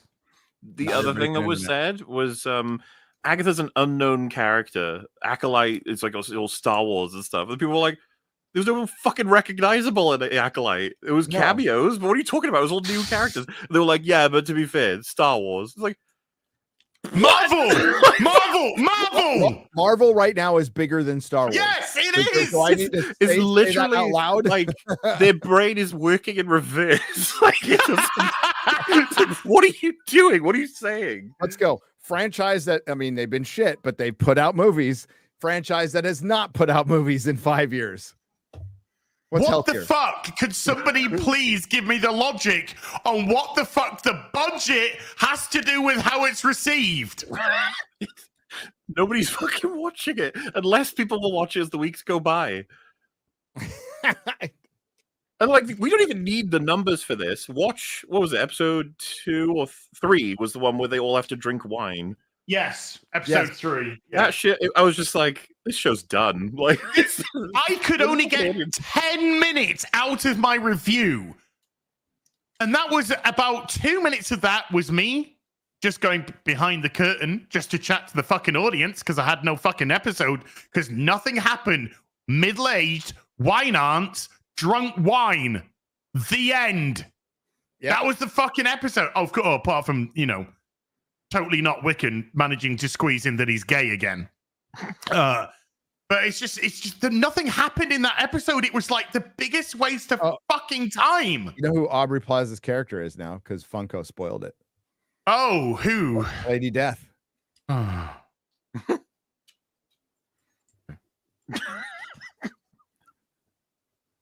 Thanos is, I guess, X now. Because Thanos' ship. They've referenced He Mephisto was a as well simp. in the show, so now Because we she know. fucked it up in one. Just so we're clear, we've got Mephisto, Galactus, and Doom on the way. Yes. They're pulling out all of them. Well, you mean the ones they should have in the first place? Well, so that's funny, Kang right? and- We've said forever these would be good choices and everything, but simultaneously we never want them to do them because they're going to be horrible. They're going to be horrible. Oh, Gary, just 2 seconds.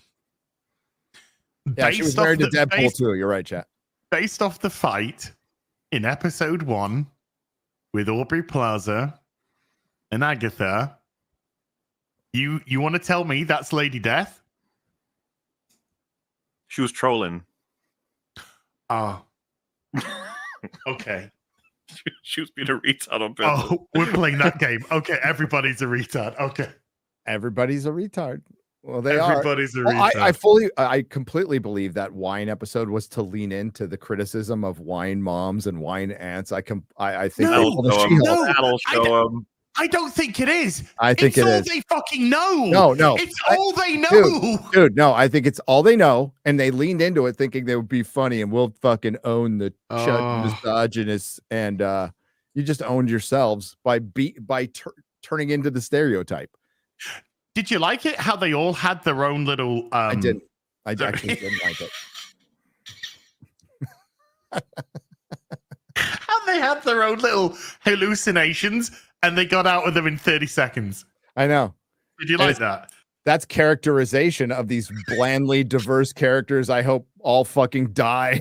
So did you like it when I just call them black character and Asian character because they got no fucking names. I don't know what the names are. When the black woman said to Totes not Wiccan, she said, "Oh, Agatha sold her son to Mephisto for the Book of the Dead." And then later in the episode, when she hallucinated a son or her baby. To be fair, was crying, and we had to care. To be fair, that's every actress in Hollywood. Yeah, fucking hell. We know where they're going with those kiddies. Mm-hmm. We know which fucking road they're going now. And we were suddenly meant to be invested in that. Because she said it in one line earlier in the episode. Yeah. And then we're like, oh, look, it's the baby that she sold to Mephisto. I forgot to be invested. But nobody's watching the show. Like it is a fart in the wind. It's not even memeable. It's just something. Catherine Hahn, I think she was serious when she said it's not getting to season 2 because it's not. Oh no, she said it. She said it dead serious, mate. Yeah, it is not getting a season 2. So are we of the opinion? Because I am that the ratings they've released are also rated episode 2. I think it's both. I think they're classing that as a 2 episode, 1 episode. Yeah, I think so. We'll find out with the minutes watched. Although that's minutes watched. Just tell us how many people watched it. 5. Oh, I know why you don't tell us how many people watched it, because it was an incredibly low number. Otherwise, they'd be so fucking blatant at this point. It's well, embarrassing. it is. Inside Out 2 was watched by 30 million people. I could actually fucking believe that. It was a hit movie, and it's like, okay, so you're really, really open and transparent when it's a massive hit, but man, it's all fuckery and fudgery when it's not, and it's clear like. No, there's no real engagement with the show. There's no real engagement with Rings of Power. There's no real engagement with Star Trek Discovery. When you see, you can tell. Harry, where are these rating numbers coming from for Agatha, by the way? Disney. Exactly. Yes, according to Disney. According to Disney. So when they're reporting on 1 episode when they released 2 at the same time. Okay. When we got some Samba, which is it's a percentage. It's a percentage, and the percentage tend to kind of even out. It wasn't on the fucking list. No. At all. It wasn't on the list. There's a good reason for that. And a show that came out a day after with 1 episode was on the list, higher than Rings of Power. And that there's 2. Tulsa King season 2 premiere and Penguin, which was number 1 on that list. Mm-hmm. But no Agatha at all. Shocker. So when fucking retard content creators were like, I don't really fucking understand how is this not a hit? And then you just respond to this. It's because nobody's watching it. I mean, if you personally want it to be a hit, go ahead. I can't believe that they are comparing it to The Acolyte, which did more and was absolute terrible rating, lowest viewed Star Wars show by a mile, and they're comparing it to that, and it did like 4 million more. The Acolyte did 4 million more than them, and it got cancelled, and they're going, well, it's on par, so why isn't it a hit? Ryan pointed it out in, I think it was the Deadline or Hollywood Reporter article. They're saying, well, it's on par with Percy Jackson. And Ryan's like, how is 40% less on par? I just like... Percy Jackson, that Marvel killer, that Star Wars killer of a franchise. I forgot that came out. No, everyone fucking did. Sorry, I know. You know when things are funny, chat, when the snorts come out. Yeah. When the snort laughs come out, then you know you're dealing with the absurd, the absolute absurd with what's going on here. Oh, you notice that Aubrey Plaza also has only been in one episode so far. So now I'm kind of thinking, good girl. When she was on the red carpet, she's trolling the shit out of them. Because she's just turned up, fucking taking a payday and been like, I'm probably in like 2 or 3 episodes tops. That's it. But yeah. Oh, did she say that? Well, no, I mean, but that's what I'm reckoning. I'm reckoning she's only going to be in like the first episode and maybe the penultimate and the last episode. Maybe. Out of the 9, she's going to be like less than half of the episodes. But she's been in 1 episode out of 3 There's so 6 far. episodes left. Holy shit. What a disaster. Did they get first 4 episodes on the screener? Yeah. Right, yeah, because Alan Ang was talking about. Chris said they just go to houses and change clothes. Yes, they go to houses, change clothes, and it's the same sort of routine, escape room routine. It's puzzle solving. Yay! But it's not. It's not escape room. I when I watched it, I was like, oh no, these aren't escape rooms. These are reality TV shows that they're copying. Like, you have come into, this is the challenge. Ladies, this is the challenge. Who can drink the most amount of wine? Without vomiting and also suck a dick. Oh my god. That's kind of where we are with these shows. So watch Penguin, watch Tulsa King. Yeah. Those are good uns. They're good show. Yeah. I haven't seen Tulsa King, so I think I'm gonna have to watch that now. You gotta watch it. It's fun. It's a fun show. Good good mob, fish out of water kind of stuff. Come again? Mob, fish out of water. So he's in Tulsa. He's a New York former capo that's in Tulsa, and he's basically banished by the family, and he quickly takes over by using weed. Takes over the weed trade, kind of extortion protection, and gets a ragtag team together. And now he's got the old family coming after him. He's taking on the elements that are in the Tulsa area. He gets it on with a narcotics and task force officer, doesn't realize it till afterwards, and she doesn't realize it until afterwards that she goes to work and sees there's a former, he was in prison for 25 years for a murder, kind of a mercy murder. That was the mob boss's son's fault, but he didn't snitch, and he thought when he got out, like, he'd get rewarded, and he got rewarded with banishment. Okay. Yeah, it's pretty good. It's pretty good. I gotta go. I gotta work on this fucking Joker thing. God damn it. Okay, fine. Be like that. Such a shame. Sorry. Trying to figure before you go, can I Can we do the little trailery thing? Someone might seeing Gary's reaction. Yeah. Sure. Yeah. Which one? Which one? The top one? Hang on, it is. I can't remember if it was one of those two. Oh, no, it's this one. There you go. Okay, that one you just linked. Okay. Okay. Let me just shift this over here. Also, Gary, when are you gone? Did you say? I'm About gone a week from tomorrow. Okay. Okie dokie. It's the spookiest time of year, and what's more suitable than EFAP celebrating with a brand new set of terrifying plushies? In the EFAP Halloween plushie set, starting with Mauler the Longpire, a terrifying monster of bloodthirst and long. This cuddly beast is both infamous and primal in his desire to drain the very soul from the world of evil. And he's coming for you. No! But he's not alone.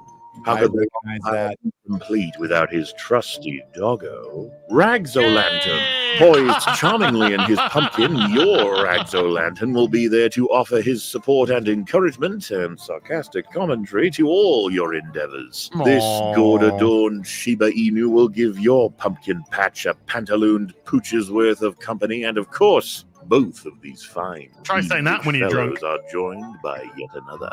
Though his eyes may have all the seeming of a demon's that is dreaming, Fringy the Raven will gladly perch atop your couch, cuddly and at the ready. This He looks corvid sad. Yeah. probably and ready to slash like his a way goth. through all obstacles, but not without the Looks final like, member of this Wiccan from cutthroat Agatha. cohort. Hear the bell as it strikes the hour of the wolf. When the midnight sky is red, a beast shall Hey, emerge I know from that the game. forest to plunder your local pizza parlor. Behold, the dreaded That's werewolf, awesome. complete with the sunken eyes of a beast who avoids the searing heat of the sun, carrying with him a slice of his latest victim. This legend of I the haven't night peeped will in so surely be a fantastic addition to this crew of dark demons and pumpkin playmates. But that's not all, no sir. Oh. Have you ever left home only to worry you're leaving the members of your favorite podcast behind? Do you despair when Mauler's commentary, Fringy's laughs, Wolf's fury, or Rags' puns aren't around anymore? Yeah. Well, anguish no longer. Now you can stay warm and cozy during those chilly autumn days while constantly explaining to everyone that no, it's not electronic fapping, I swear. Introducing the official Every Frame a Pause Halloween hoodie. Perfect for lounging around indoors, shopping, long walks on the pier, weddings, baby showers, funerals, Halloween, Christmas. Complete with the expected furnishings of the season, as well as some gorgeous artwork by Ooh. Black Soul Odin. The EFAP hoodie is ready to keep you warm and comfy through those winter months. There may even be a surprise guest on the back. Pick up yours today, because once the campaign ends, it'll be gone for good. And don't forget Mauler the Longpire, Rags-o'-Lantern, Fringy the Raven, and Werewolf. Completing the EFAP Halloween set. For every item you pick up together, the discount will increase. Be sure about what you'd like before it's too late, as the spooky season will not last forever. Find them all at makeship.com/shop/EFAP. All links can be found in the description. Thank you all so much for watching and supporting the show. We will see you next time.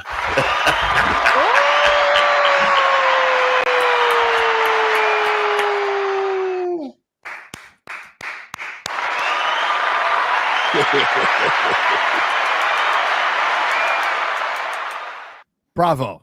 Well Did done. you recognize my prop, Gary? Yes. I thought you Buffy. Yes. Absolutely. Mm. You got away with it too. Yeah, well, they you can get away with a lot with them. Yeah. You can kind of like it's definitely a sort of vibe of like, listen, if I don't recognize it, you're okay. Like, all right, Did you ever read Frey?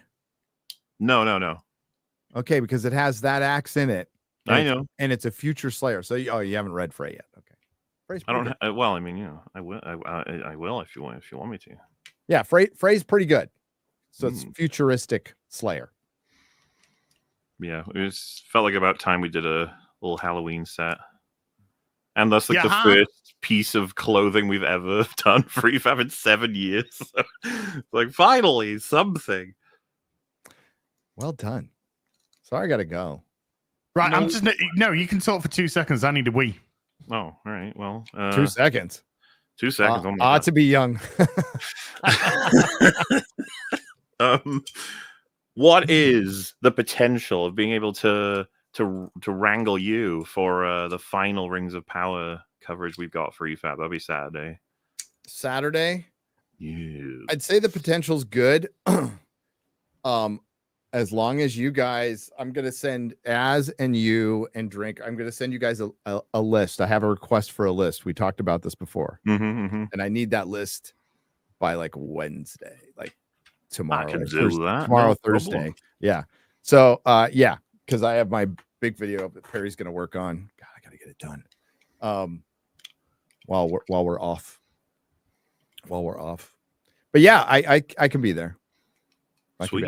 I can't do like 12 hours, but No. We will, but you're welcome to phase it out whenever you want. No matter where you come in, there will be plenty. we got to watch Arcane. I'll let you know. Tomorrow might be a good day. Because working on Joker today, then Rings of Power Thursday. I'm afraid I've got we're doing an EFAP episode tomorrow. Okay. Well, we'll chit-chatty about it. We'll figure it out. See, I knew it'd take longer than 2 seconds. It's fine. It's not. Yeah, he lied to us. It's gonna be like I have a hardest time doing non-spoiler videos, but I really want this to be non-spoiler because I'll probably put a spoiler, like tag the ending. I'll probably do it as a stinger. I'll probably talk real quick about the ending of the movie, but because I'm not going to do 2 reviews on it. It's not even worth. I think this is gonna. I could be wrong, but I don't think this is gonna do well. I just don't. Okay. I don't think it's doing $1 billion. I can't even see it until Friday. Yeah. So yeah, it was kind of. Oh, dude, I think Drinker was really upset about that because he's not going to be able to do open bar for 2 weeks after this Thursday. So he was like, "Really? It comes out the day after." So it's not coming out Thursday where you are? No, Friday. Friday morning. What? Don't you guys like? We always have like it's creeping to Wednesday in some places, but we always have a Thursday premiere. More often than not, we do. Sometimes even a Wednesday, like yourselves, but for some reason, Joker Friday morning. Friday morning, the 4th. That's fucking ridiculous. Oh wow. Oh well. Right. Fuck Right. off. I'm gonna fuck off. Hey, chat. Love you, chat. Love you, chat. I'm gonna fuck off. You guys talk about your games. I would have zoned out and fucking eBayed anyway. So Wow. Oh, that's If why we you weren't don't going to talk listen to you. Yeah. intently next to our week- gaming discussions. I gotta show you my in-art Aragorn and Gandalf. Are they here? Yep. Mine still have not. Where did you get them from? So I didn't order Gandalf. I bought it from a store here in town. We have a hot The toy in-arts store. one. Yeah, the in-art Gandalf and the Aragorn. Aragorn.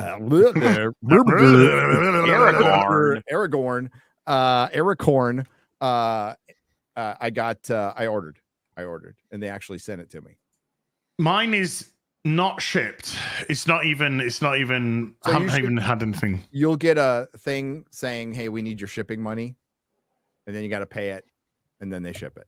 No, where did you order it from though? I ordered because I ordered it from some stupid third party thing. I can't even remember now. I've ordered mine from Spec Fiction. Oh, I ordered mine from like 1-6 store or something. They're not stupid because they sent it to me, but like 1-6 store or something like that. I'll find out. But they're awesome looking. Holy shit. Holy shit. All right. You guys have a great week watching Agatha and Joker and Rings of Power. I want to watch Penguin. Watch Penguin. Yeah. Watch Watch Penguin. Penguin. Just watch Penguin. Watch Tulsa King.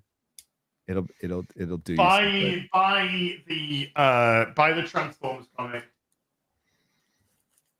Do all of those things. Buy. Oh, and Nosferatu looks like it's going to be cool. It looks amazing. I hope so. I can't wait. Yeah. I can't wait. All right. Bye. Ciao, Bella. Bye. Did you see the trailer for Nosferatu? I hadn't seen. I've only seen like the first trailer they showed like a while ago, but it looked interesting. There's a shot in the second trailer that I quite like, where the curtains are blowing and you can see his shadow, but you can't see him. It's very cool. Kind of like that's a homage because they did that in the black and white. Yeah, well, it feels like they may have. I don't want to say this before I've seen it. Feels like they might have chosen the best possible director for this. You know, who's currently working. Good old Eggers, who I've not seen enough of his work yet. I need to make room for because everything I've seen from him I've really liked. Okay. So we're gonna go. Let's go through some soups, and we're also gonna talk while we're going through the soups about what the fuck is going on at Ubisoft right now as well, because it is going from fucking crazy to insane. I don't know if you saw my tweet I popped up earlier, but I'll just bring it up on the screen right now. In 2021, Ubisoft's stock price peaked at around 85 euros.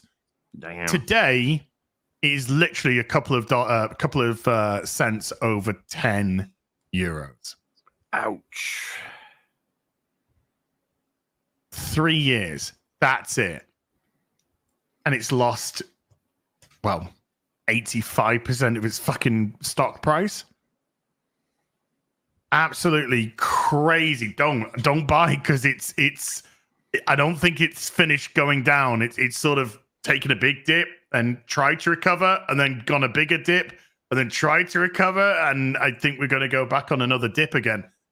But they are struggling, and you know, obviously with all this Assassin's Creed Shadow stuff which is going on, the latest apparent rumor is they're delaying it to February 14th, Valentine's Day, and also Black History Month, lols, in an effort to redo some of the narrative. Mm-hmm. Dude, as a gamer, as somebody, you know, you ain't fixing a narrative in 4 months. So on that note, right, I am now a resident Star Wars Outlaws expert, unfortunately. Ooh. And so something I was curious to check out is that they have roadmaps, as every fucking new game does, in terms of like, don't worry, game is coming. And in the first like 4 title updates, all of them list we're trying to fix the game. Like, it's absolutely embarrassing. And I was reading the sort of forums that relate to the people who are actually fans of this game. Yes, they exist. They're out there, apparently. And they're saying stuff, you know, they'll be like, oh, it's so great they're going to be fixing it so that it can run, so that this thing can work, so that and there was one that said, like, there's going to be fixes done for the combat and the stealth. Now, that's like fucking 40% of what you even do in the game. Like, you got space travel and then exploration and then whatever have you, like Sabak or whatever. And so they were talking in these discussion boards like, oh, interesting, they're going to rehaul the stealth and combat. And I was reading that, I was like, no, they're not. They're talking about trying to make it work because it's broken. Like, they're talking about giving it updates that will make it function at least better, such that, because like something I'm starting to figure out, and this is what the EFAB tomorrow is going to kind of be about. I feel like the game was created to sort of get past initial reviews. As long as it can hold up for the first, let's say, 5 to 10 hours, if it can do that and it can get a solid review from a lot of people, then that can save our game. And that's how it feels, that they front load a lot of the, let's call it the dynamism of even events in the game. But like, it's thoroughly broken through and through. And the further you dig, the more you choose to do something the game doesn't recommend. As I showed you, right? Like, what you saw happens, I don't want to say happens constantly, try not to be hyperbolic, happens a shit ton. Certainly far more of a threshold than would be acceptable. Like, I like to have fun, as do you, as do we all in these sorts of things. And I like to engage with the game on a level where something like that, where I, you know, like Gollum, we like to maybe push it in a direction where we're like, it's probably going to break if I do this, but I want to see what happens. But at the same time, it is unacceptable the way they released that game for how much it costs, and to be like, don't worry, we're going to try and fix this in the coming year, which is like, what the fuck? How about you release a game that's, a game? You're dealing with stealth combat. Correct me if I'm wrong. Pretty much fundamental aspects of your game's core design. So if you're releasing it and you're saying, yeah, we're going to try and spend the next months fixing this, then your game shouldn't have even seen light of day in the first place. Yes. And so what really pisses me off in a way is that design to try and trick people with, extravagant cutscenes, or, oh, well, look, my ship's going to crash. Oh, and it's all just in-game cutscenes, or the Sabacc parlor is given to you early on, and a bunch of other things to try and be like, hey, reviewers, play this opening 4 or 5 hours and then tell everybody how awesome the game is. If you watch those reviews, people describe this. This is how I would do it. I'm probably going to mention this on a couple of streams because I feel like it really captures it. If I updated the game where there was a box and you could deposit credits into this box from your own wallet, and you could choose who to donate it to. Let's say it was the Empire or it was the Rebels. And so you do that, and like, so they introduce this mechanic with an update. 0 to 9999 credits does nothing. If you hit 10K, you'll get a notification saying the Empire is now stronger and the Rebels stand no chance against us, and vice versa if you donate to the Rebels. And that's it. Nothing changes. You just get that text. I feel like these initial reviews would say there's a fascinating mechanic where you can actually donate your own earned cash to support factions in the world. And it'd be like, no, you can't. You dumb fuck. You just said what they wanted you to say with a worthless, hollow mechanic that does nothing. Yeah. And it's like really annoying because I think a lot of people would be like, oh my God, you're like an obsessive old gamer. It's like, yeah. I've been playing my whole life. I think they should be good. That. Yeah. It's there's so many things in the game that are just like that. It'll be like, oh, I desperately need a droid, like a droid era, a Clone Wars era droid for self-defense. Like, oh shit, okay. It was funny in Metal Stream, he was talking about like, oh, am I gonna be able to see like a classic battle droid? We're gonna get involved in whatever. It's like you just go find someone who's like, yeah, I sell those. I can get it to him, I guess. Okay, you go back to the other guy. He's like, yeah, I'll buy it from that guy, I guess. Quest complete. It's like, what? Oh, okay. There is an entire droid factory level filled with the classic battle droids, and I can't remember if they actually display anything else. And it's a little bit spooky. You got some when you first go in, the lights aren't fully working, the power's not quite on, but you're trying to repair a droid on your own team. Is the one they market it with. Yeah. And you're like, oh shit, all right. And myself, Metal, and Friggy, and all of our streams were like, okay, so halfway through, we'll get what we need and we'll power up the place, but then we'll have to fight our way out against classic Clone Wars droids. Yeah. And so we get what we need, we're powering up, and it's like, uh-oh, I hear something. Oh god, there's like there's noise, there's movement, there's shadows, like what's going to happen? And then they're like, oh no, generic people have entered the factory and they're shooting at you with their guns. And it's like, okay. And then you defeat them easily, and then it's like, all right, you've completed the droid factory quest. It's like, what was the point of that? Like, what was the point of all this? And it's just like, well, aren't those battle droids neat that you can see? Anyway, there is no aspect of the game that is not finished. It's all clearly like they had ideas and then they were rushed to the end, because I don't know what the fuck they're doing as a development team or style, whatever. But they were told in the last months, whatever you have, you've got to make it look like it's done, no matter what. And I'm trying to think of what fuck, it would be like a Final Destination reference. There's got to be a Simpsons reference for this, but take like a room that looks pristine clean and you saw it an hour ago and there was just shit all over the place, but there's a cupboard in that room. You're like, what's in the cupboard? And they're like, no, you don't need to look at the cupboard. You're like, well, I mean, and you open it and all the shit just piles out, and they're like, oh, and you're like, well, so this is just shit. And they're like, no, it's not. Well, this is what I think with Assassin's Creed. I think they are just going to be creating some rendered cutscenes to try and skew the narrative of the game, or tweak the narrative of the game. But I don't think we're seeing any fundamental changes other than maybe some cutscenes. That's it. Yeah, well, if Outlaws is anything to go by, and this is something Fringy has said, because I'm not as familiar with Ubisoft as probably either of you guys are, But you were saying like Outlaws was staggeringly bad, even by Ubisoft standards. Like something seems to be very wrong with whatever the hell is going on with that company.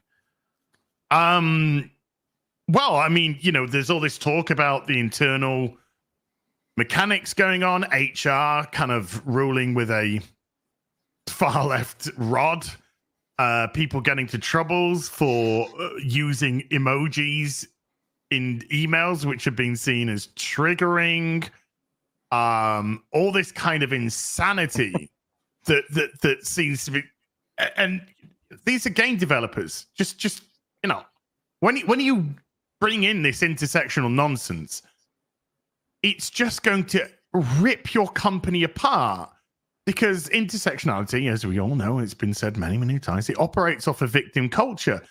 And it doesn't just operate off of victim culture. It requires the people who are involved in intersectionality to literally thrive off being the victim. So there's going to be fault and victimhood and fucking victim narratives pushed absolutely everywhere.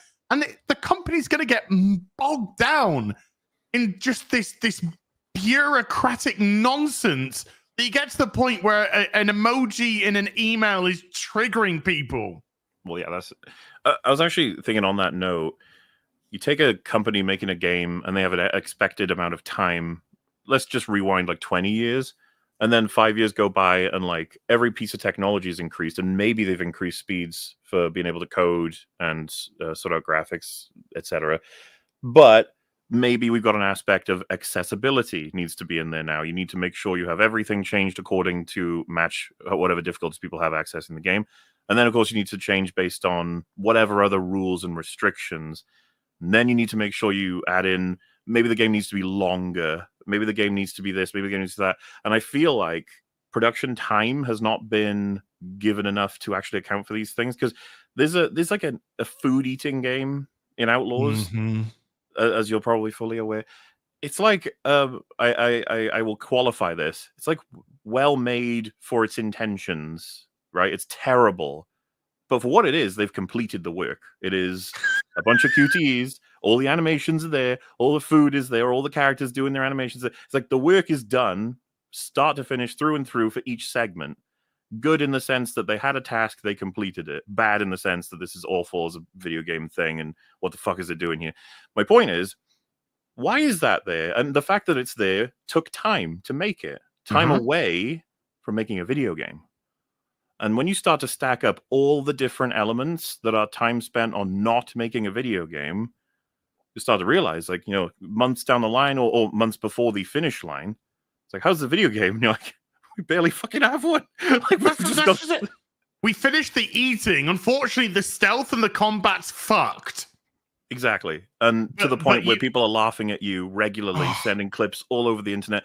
Far worse than The Last of Us Part 2. And what was funny, right? Rags did 5 hours, which, like I told you, my theory is they build the first 5 to trick you. Rags was like, yeah, it was okay. It's not like, it's no Gollum. And I was sitting there, I was like, I think it is, actually. Like, I think it is barely holding itself together. And with enough time and enough exploration mechanics, you will conclude it is a Gollum-like. That I think we should coin sooner rather than later. If you're a Gollum-like, you're a game that is completely unfinished, has been released against all reason, and should be made fun of into perpetuity. I think that's Star Wars in general. Yeah. Well, the Acolyte. The Acolyte was a Gollum-like. It's very obviously. I want to be fair. Rags has streamed it, I think, another 2, if not 3 times since, and he now actively hates the game. Like, he despises it, doesn't want to play it anymore, I don't think. Which is expected. It happens. Oh, such a shame. I was playing. What did I play last night? I played Witchfire last night. This game which came out, Witchfire, and it was a load of fun. It was a video game, I guess. Yes, a video game. Yeah, it's called Witchfire, and it's a first-person shooter set in a sort of medievalish time. Just to be clear, I was trying to make a joke that Outlaws does not qualify as a video game, but I'm sure your thing does, and therefore that's why there are videos in it. You can play an arcade game of, like, I don't know if you ever played Audio Surf, but it's kind of like that, They have an arcade game that's like that, and me, Metal, and Fringy all played it. And as soon as we finish, it's uncanny. We all end by saying, "Man, this like feels weird to play a video game inside this video game." It's like actually a video game. But anyway, moving on. Yeah, they could have had asteroids in Star Wars Galaxy. Fuck yeah, I would in have spent more time on that. Yeah, and just spend more time playing. It's like Shenmue. I mean, Shenmue I thought was a fun game anyway, but you go into the arcade and you can play Super Hang-On, all that kind of stuff. You know, it's just like fucking great stuff. But Witchfire is just like this. It's a game, smallish, independent game company, and it kind of lures you in. You think, oh, this is going to be relatively basic, but then you realize there's there's little aspects to it which bring a little more complexity about some decision making that you do within the game as regards to pushing on or pushing back or collecting the souls, let's say, to do your leveling up and pieces of material. And it was a really good fucking time. Mm-hmm. And just like that, and it looks great, by the way. It looks great. The gameplay is really solid. Movement's very solid. Gameplay is really solid. The world looks lovely. The different maps that have gone through look really good indeed. And then you just think, Yves Guillemot, head of Ubisoft, referred to Skull and Bones as a AAA, no, quadruple A game. And you're just like, quadruple A. Skull and Bones, you put out in early access. A game in development hell, and then when you did release this quadruple game, it was actually in early access, aka can you pay us? Because we are just sunk so much into this fucking mess. And of course they put it out and some people go out and they go and buy it, and it's dead because it's shite. And then you've got Star Wars Outlaws, this open world. Oh my God, yes. Stunning a Brave, Mam Solo. And it from everything that I've seen from lurking in your streams, watching it, I saw Rags playing it. I've seen the meme videos of all the bugs, all of this. You know, I've done my own little research into it. And it's just like, this isn't a game which should have even been released. This is a game that needed to be further into development. This looks like not a pre-alpha build, but this looks like an alpha/beta build of a game. I think Fringy said it. If it were given enough time to fix everything up, as in no bugs, no glitches, no anything going wrong, it's still not done. Like the systems as they are being fixed fully. Because the AI, people will call it broken, buggy, glitchy and stuff. But the AI, when you sit in long grass right next to them when you've got all the alarms going off and they can't see you, that's a feature. That's not a bug. That happens very consistently across the board. And I think, like, you know, they said, like, update 4 or 5, we'll have a look at stealth. It's like they're going to have, like, one dev go into the code and be like, can we get it so we can see you while you're in the long grass? Like, this is kind of embarrassing, actually. And, point being, of course, it needs more years of cooking. It needs a whole team working on that thing. It's and this is what annoys me. When you learn something like if I told you there's a Star Wars game and it has several factions, including the Hutts, the Pikes, the Crimson Dawn, the Ashiga, and Zerek Besh, and even the Empire, and you can choose to sabotage or support any given one, and the more that you strengthen one, the more power it has, and the more interested they'll be in you, and the more power you have in their circuits. Say, for example, if you really favor the Empire, they'll let you into their organization, and you can even get as high as like an officer, and you can command your own Star Destroyer. Be like, oh, that's so fucking cool. And if you do it for the Hutts, it's like, yeah, you can get right into Jabba's palace. You'll work for him as a personal assassin. You can have all these different options. And all of the vehicles, all of the spaceships, everything is customized and built according to that faction. Like, yeah, that sounds really cool too. And it's like all secure bases and black sites you're allowed access to. You're one of the lieutenants, you're high up. Or you can make them fucking hate you, where they will send bounty hunters after you or something. It's like, yeah, that sounds really, really cool. And it's like, what is it in the game? Well, none of the reputation affects the story. So every single scene that involves a Hutt or a Crimson Dawn or whatever, they won't have reacted to whatever your current... Like, I think it was awful or terrible reputation with fucking Kira, by the way. Yeah. Rags, on the other hand, I think he had like a high one. I've got, because I've compared it footage, right? So if it's terrible or excellent, the cutscenes with all of these leaders will stay exactly the same. which doesn't matter. You can have, there's a guy called Gorak who leads the Pikes. He can be at a point where your reputation is so bad he's sending kill squads after you, and then you can come and talk to him, and he's like, "Hey, I got a job for you." It's like, what? Like, what do you mean? What's the job? Go kill yourself. Yeah. Oh. And so it's nothing. It's pathetic. I hate it, right? It's like the worst. It's hollow. It makes no difference other than it unlocks some skins if you get all the highest. And so you'll have reviewers who can't know this because they play it for 5 hours. So they see the system, see the levels going up and down. They see the random NPC go, "Hey, it's KVS. I like you because your reputation is now excellent." And they're like, "Oh, wow. Oh, and I can get into the district now without having to stealth in because I've got excellent reputation." And then in their reviews, they'll say, "This system's amazing and interesting, and it's really cool, and it's an underground system." And they'll start kind of infusing it with their own assumption of how it would work. Yes. But it doesn't fucking work. And so I kind of hate this era we're in with everything else going on and everything you've talked about and everything wrong with fucking video games, mechanics, graphics, and all, and story, writing, whatever. The fact that they are now constructing these fucking things such that they can trick reviewers in the opening few hours to just try to get it sold to the audience. It's like, fucking hell. But let's just be honest. That's probably what most reviewers do on the sites.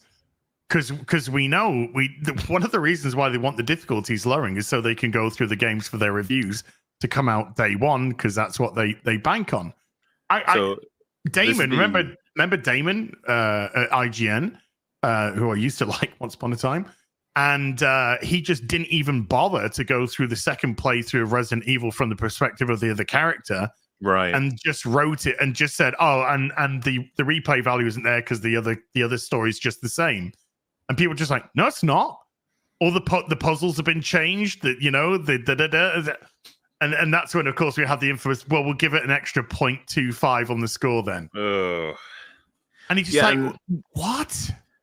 You have that, and then not to get too thingy about it, but like the other side of it, then of the reviewers who maybe get suckered in, but then some of them who are just like, "Yeah, I'll give you a good review. You give me more games early," and it's easily slippinable, and there's a symbiosis there, or whatever you'd call it, that only makes the fucking paying customer suffer ultimately, which is, I'm not saying this is a new phenomenon. It's just so like blatant with this one that I've seen so many reviews talk about how great the game's concept is, the underworld reputation, the outlaw who runs through the Star Wars universe, and every time they describe it, it sounds like the fucking premise line that was given to them by the devs. Yes. Yeah, there's a difference between what you're narratively wanting the game to be and how it actually plays out. Like at the bit where you just burst in laughing at the end of the game where Jab was just like, "Oh no, you're too valuable to lose. Here, have a Rancor monster and an X-Wing." And it was just like, just from a narrative perspective, it's lunacy. Absolute lunacy that Jabba would even give a shit about her at all. Yeah, well, and then of course the added bonus that he's saving the rebels in that scene. Well, but that's just the thing. The problem is, for all intents and purposes, from what I can gather of the game and everything that I've seen, regardless of any decision making that you make, no matter how nefarious you are, how nasty you are, whatever, everybody just likes you. And everybody just kind of fucking tolerates you or thinks you're great or wonderful. And it's like they want their character to be something, but at the same time, they want the game's mechanics to be another thing, and the two can't coexist because you want Mam Solo to be this unsung hero. They really wanted KVS to happen. There's interviews where she says they're hoping to get a TV series. Can you fucking believe it? I want it right now. I want stunning and brave Mam Solo being, "I'm a sturdy scoundrel, but everyone thinks I got a heart of gold because I'm so wonderful." They're bringing out a DLC where she's going to play Sabacc with Lando. It's such like, of course they fucking are. Welcome to Real BBC. Oh, the costumes are criminal. You could dress up as Lando and Han, and it's like, ugh. I believe. I know that there's a Han Solo costume in there, which is so funny because you know that the game when it was originally pitched was this is a Han Solo open world game. Yep. I guarantee you, I could put so much money on that being true. I really could. Right, let's get into some supers. Ubisoft fucked. Yes. And they did it to themselves. Good luck with that. Good luck with that DLC when it comes out, Morley. Well, you gotta see it through to the end. You gotta see it through to the. They said it's out in like mid-November. Oh, so it was already made. The thing is, honestly, dude, the thing is, they probably I don't even know anymore because that was the usual thing. They would cut a piece of a game out after it's done and then sell it back to people, which was a really annoying practice that sometimes was proven definitively, depending on what people could dig out of game files. But this one, with how the game is, I'm like, I wonder if it's even fucking finished. I wonder if they even got it. Like, I don't know. Like maybe they haven't even started it. I bet you find something in the game files as regards to whether or not it works. That's a different kettle of fish, but not a lot seems to be working with this game. Outtrans with the $5 says, "Hail the real BBC, Gary. I'll see you at LA Comic Con this Saturday. Gonna have Mark Silvestri sign the first issue of his Batman Joker comic. Cheers." Nice. Craig Julin with a $5 says, "FEMA is contributing more to a fictional Gotham City than our own country affected by Hurricane Helena. Please say a prayer to those affected." Yeah, it's not good. There's some weird shit happening over stateside, but yeah, we'll give billions to this dude in high heels. But looking after our own people, nah, not so much. Dave Filoni's dog. Oh no, this is gonna be bad. With a $5 says, "Dave brought me to Diddy's parties. I was passed around like a joint. Dave and Diddy entered me at the same time. It was easy because Dave is 3 inches when it." So anyway. Yeah, Mikey Gusler! Been a member for 17 months, Mikey. Thank you so much indeed. That dog's gone through a lot of trauma. That's, legitimate trauma, you know. More trauma than Justin Bieber. The Book of Grudges with a $10 says, "Gary, has Mola gotten you through Arcane yet? Eager to hear your thoughts on season 1. He has completed 6 episodes. He's clearly quite he's got an interest most in Victor and Silco. He's quite a fan of them. He loves the animation. I think he's fond of the story being told and the world. He's quite he quite likes the steampunk sort of fantasy stuff as well. I don't want to speak for him, obviously, but I think he'd say it's pretty good so far. I'll be very curious to get him on those last 3 episodes because not only we got season 2 coming, but it's just there's some really great stuff in those last 3. So it'd be neat to see him see what he says. If he comes out saying it's really, really good, are you going to be interested? I'll give it another crack. I watched the first episode and I thought it's fine. That's fair. The first 2 are not fantastic to hook everybody. That's what I've found talking to different people. If you saw the first 3 and didn't feel much, I'd be surprised, but it's not impossible. But yeah, I'd be curious for your thoughts on it as well. Okay.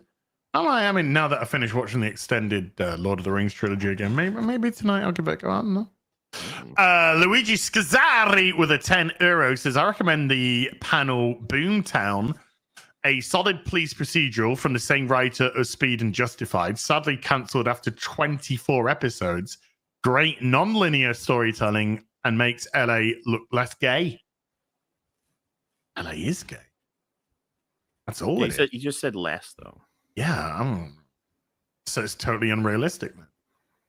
Mikey Gusler with a $10 says, "Rewatch Beetlejuice 2 in the cinema again, and I gotta say it holds up better with repeat viewing. I bumped my score up from a 7 to a 9. Ooh. I decreased my score for Deadpool 3 from a 7 to a 2. Wow. Damn. I like how he went from your score to mine. Yeah. I think I gave Deadpool 3 an 8, actually. I gave Deadpool 3 an 8.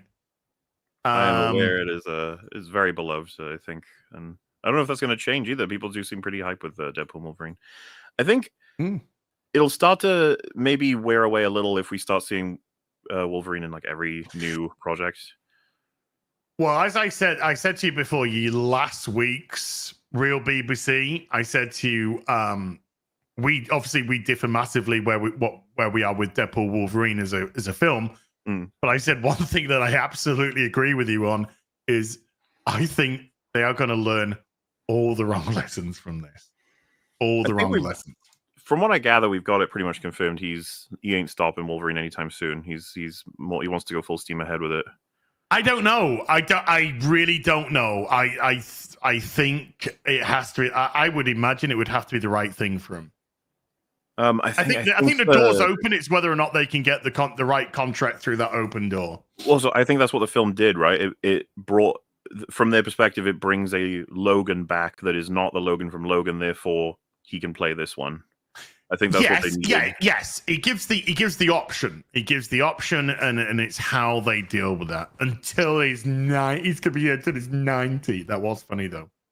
And then at the end, he was like, "Until your dying day." I mean, I think I told you about it. The joke doesn't work as well for me because there's room to make jokes about how I think he wants to. I think he's into playing fucking Wolverine. He loves it. Well, I mean, he's divorced now. He's got time on his hands. It's just like the idea of they're going to make you play to United. It's like, well, only if he agrees. And if he agrees, he will, because he fucking loves it. And I enjoy watching him play Wolverine. There isn't a time where I've been like, oh, that wasn't a very good show in for him. No, well, I've never seen Wolverine Origins, nor do I ever want to. He's not bad in the film here. You know, you probably would have expected that. Same in like all the films he's in. He does his level best. He's a really good actor. Yeah, just that film in general does not. No, it's nonsense. It's silly, and there are decisions that'll make you mad. Wolverine. I think the Wolverine's a fun. Well, yeah, film. there are honestly, Matt. There are things about all of them I really like. Even the worst entries, you know, whichever you choose, they've all got like it's like ups and downs throughout. X-Men Origins Wolverine. I don't hate that movie. It's a goofball movie, and the sewing Wade Wilson's mouth shut. Wow.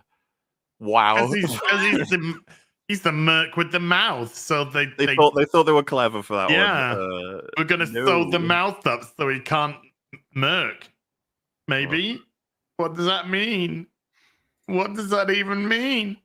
I think there's like a line where he's like, I see they found a way to shut you up. And it's like, oh. Ed Song with a $10 says, Conrad Mauler, have you genocided your clones today?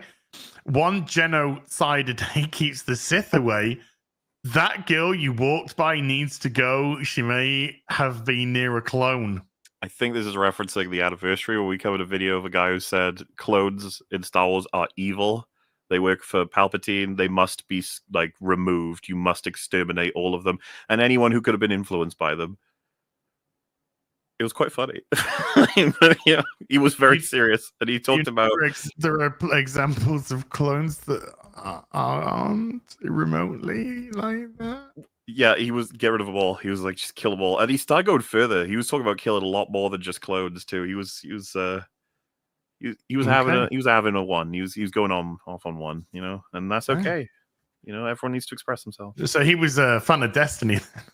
I don't know what to say. Like, it was, you could go watch it. It's I think we highlighted it because Ryan was there, drinker as well.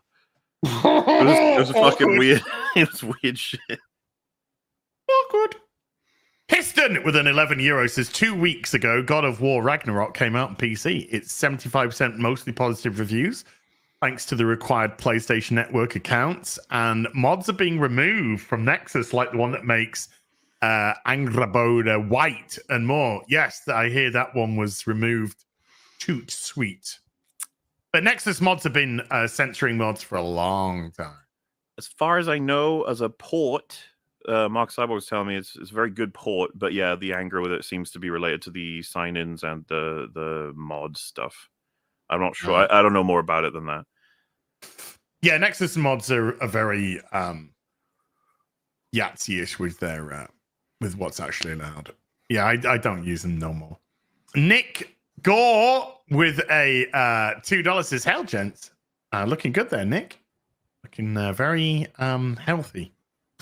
Bradley Scott with a 3-month membership says, "Gay, a gay musical." Oh, he's seen Joker as well, maybe. I don't know. TGV Monster with a $5 says, "Hi, as Gary and Mauler. Happy spooky month. You guys give me such joy and fun in bad times, especially since 2024 has not been my year. Love me as rants. TGV, maybe not 2024, but maybe 2025. And this year's not over yet, so Yeah. you got a quarter. You got the final quarter to make us something. And it's the best month of the year just started. Spookiness. It's not. But it's a nice month. It's a good month. What's your best month choice? I love December. December. Oh, okay. No, Yeah. I No, I like like December. December. Yeah. December's a runner-up for me. December, because there's something a little bit hopeful about December, or once upon a time used to be. So I do like a summer month, but I just kind of like the month of December where some people go, "Hey, do you know what? Maybe we don't be an asshole all month, just a little bit, just most of it, and then a couple of days, maybe we just might not be an asshole at all, unless you come on social media on Christmas Day, where we're probably going to be an asshole." Yeah. But I don't go on social media on Christmas Day unless I'm just saying Happy Christmas. Oh, yeah. Also, Jeebus. Steve GT26 with a 21-month membership says, "Gary, what do you think of the Topps Comics X-Files series?" Gary says, "I don't want to be here. I'm gone." Sorry. B-Chain 315 with a $20 says, "Hail BBC, loved your Bethesda video as The Elder Scrolls is my favorite series and Skyrim is extremely important to me. Elder Scrolls 6 doesn't need to be perfect, but it does need to have the soul of Elder Scrolls, not current deisms. Go Mets. Love you guys." I agree. I as I stressed clearly in that video, when the guy's saying we're never going to live up to people's expectations, I think they're really referring to the expectations and the pressures that they put on themselves as developers.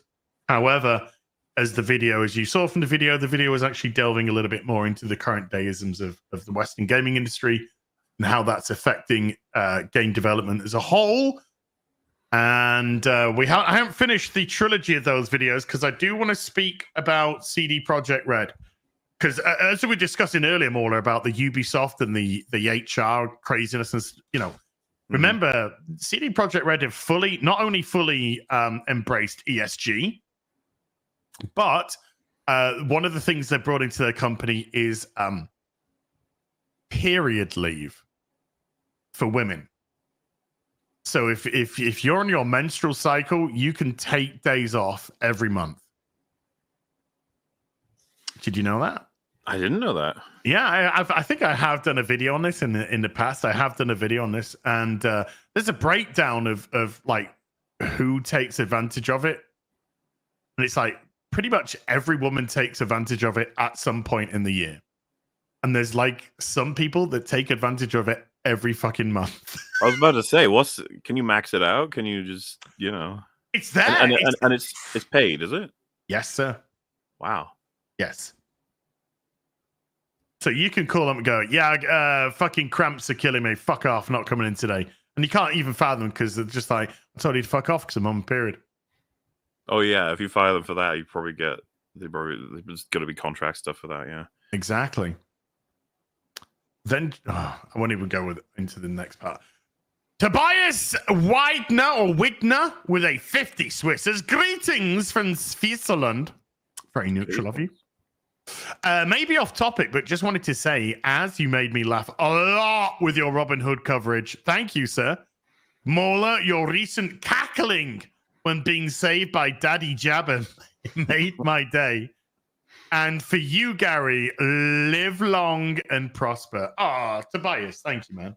Yeah, thank you very much. And I'm glad You enjoyed it. I'm not even kidding with like if it was a truly open world free game, I would have loved like LARPing as Jabba's personal assassin. It would have been fun. Like, Well- but we don't do fun anymore. It's just Did you see my Ubisoft video a few days ago? Don't worry if you haven't. I hadn't even seen it. So as in Okay. like I haven't seen it on my feed. No, well, the only reason why I say that is because your cackling makes a cameo. I will go and fetch it. Your cackling makes a cameo, and I do link you in this description to the EFAP video as well. 'Cause It's funny. a good point. Some people have been watching it like completely out of context and they find it funny. It's way funnier if you knew that like throughout the whole campaign I've been trying to get into Jabba's favor, you know? Like the game doesn't facilitate this at all, but I'm trying to be like, hey man, I'll do anything for you, and whatever, because the game sucks, right? So you get all these people who'll be like, oh, we can sabotage the huts if we do this, and I'm like, I don't want to sabotage the huts, and then it's like, choose yes now or yes but later, and it's like, no. But what about no? And you don't What get about that. no? And then you fucking complete the story, and every once in a while it'd be like your reputation with Jabba's gone down because of this event, and I was like, I didn't get to choose anything. It's just like, oh, fuck you. And so I have to keep like building it back up with other submissions that have nothing to do with the story. And then at the end, he comes in and saves me. So that's why it was so funny to me. Because it's like it's the fallacy of choice. That's what it is. Oh, it's utter bullshit. And I kind of hate it. I hate fake choice. It drives me nuts. Yeah. Yes. Grimnack with the $5 says, gents, I get married on Saturday to the love of my life. We have a 2-year-old daughter together and loves the Morley plushie. You guys are great. Hail, Grimnack. Awesome. Congratulations. I hope you live long and prosper with your lady. I really do. All the best, mate. Well done. Yeetman Skeetman with a $5 says, yo, Nerdrotic, are you excited about Sharia's appearance in Penguin? Huge fan of her. Interested in the Iranian take. She does it well. I have no idea who that even I was is. about to say, who dat? Who dat? Who dat? Ed Song with a $10 says, emergency. Mandalorian is stuck in the mines of Mandalore. Darth Brandon used his blood in attempt to cure Alzheimer's.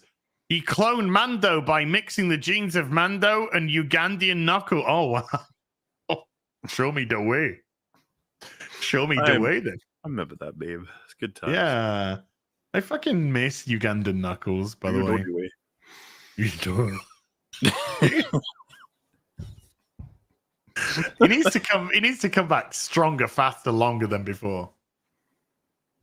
Ministry of Wrong Thing with a $10 says, dude, there's a 4-minute Ham Wow satire ad on YouTube made by the actual Sham Wow guy. It's unfathomably based. Hard recommend.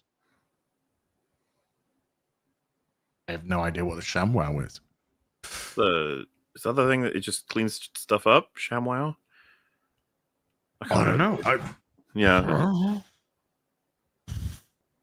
Ed Song with a $10 says, then he replaced the clone in the cell with the robot. Why do you think he keeps saying Queen and the Way? He is the perfect replacement. You won't even notice the brain damage. Going the way. If there was a season of Mando, like where he was a character, it would have been season 1. Season 3, he just gets sidelined. You watched season 3, right? No. Wait, how did you know not to watch it? Because I didn't even have any intentions of watching it. I was done. Oh, just with Star Wars in general? Because I was wondering if you like maybe watched episode 1 and got put off. Or... No, I watched The Acolyte because we all know that was going to be super lols. Yeah. I didn't realize how much brain damage would take from it, but yeah, with other stuff, I don't care. I really don't care. I wish I could erase Kenobi from my fucking brain. Oh, that was a tough one, yeah. Cuban 922 with a $5 says, any of you guys see Brandon Teno channel does reviews of old and foreign knockoff horror and sci-fi movies as well as OG Godzilla guys entertaining? I have not. No, I don't know that one. Oh shit, I was gonna say something then I totally forgot. About Star Wars, Mandalorian, Godzilla. Yeah. Oh yeah, that was it. Remember when Rich from Red Red Letter Media when they said, "Oh yeah, he goes and sees Leia." Goes, "No, it's not a big thing." No, yeah. They the worst of the Kenobi coverage was when I think Jay said, like, unlike the prequels, the Kenobi series like actually gives a journey for Kenobi. Like, it actually gives Obi-Wan something to do, and it has. And I remember thinking, like, holy fuck! I get you guys hate the prequels, like, I understand, but holy shit, Obi-Wan goes through so much in that trilogy. What are you talking about? Like, what? Well, I mean, in all fairness, in the show, he had to figure out how to go around a fence. They make an appearance in the stupid Outlaws game, and they are complete with little gaps on the side where you can just There's no fucking point. I saw the bit where the guy just went. You're doing your thing, and the guy just went through. Yeah, that clip's great. Nathan Cassidy with the $10 says, "I laughed so hard when I heard Ubisoft expected Star Wars Outlaws to be the next Red Dead Redemption 2." Right. I mean, last time that happened was when the creator of Final Fantasy 15 said it's going to be the next Final Fantasy 7. Oh, we know. This is what I mean, though, as when it gets to this, like, it's like, why are you lying? You know, it's different. Like, you could say it's corpo speak or it's like promotional speak. They try to make things sound better. It's like, no. The game doesn't fucking work. Yeah, it doesn't even work. And I think if someone said, like, yeah, but he's not going to say it's broken, is he? I was like, yeah, but he could not say it's Red Dead Redemption 2. It's like, what the fuck are you talking about? Our game might work, Ubisoft. The Palidan with the $5 says, "Molly, I just bought all the plushies and the hoodie. They look great. I may be on the Xmas side, but I appreciate good spookies for Halloween." Well, thank you very much. Appreciate it. And I hope you guys enjoy the designs. Big Ounce with a $2 says, "Weekly Marvel versus DC fight. Titania versus Blacksmith." Great news. Nobody cares. No, least of all me. Colin Walker with a $5 says, "I saw Rags get blue screened by Outlaws yesterday." I was trying to figure out an average. Me, Fringy, Metal, and Rags have all been freezing on that game. I know Theory did. Theory froze on it enough that it like put him off playing it at all. Somebody said that Theory fell through the world in the first 10 minutes. Yeah, if you collected every stupid thing that happened in this game and played it as a compilation, it would. This is what I mean about how people like, it's not as bad as Gollum. It's like, are you sure?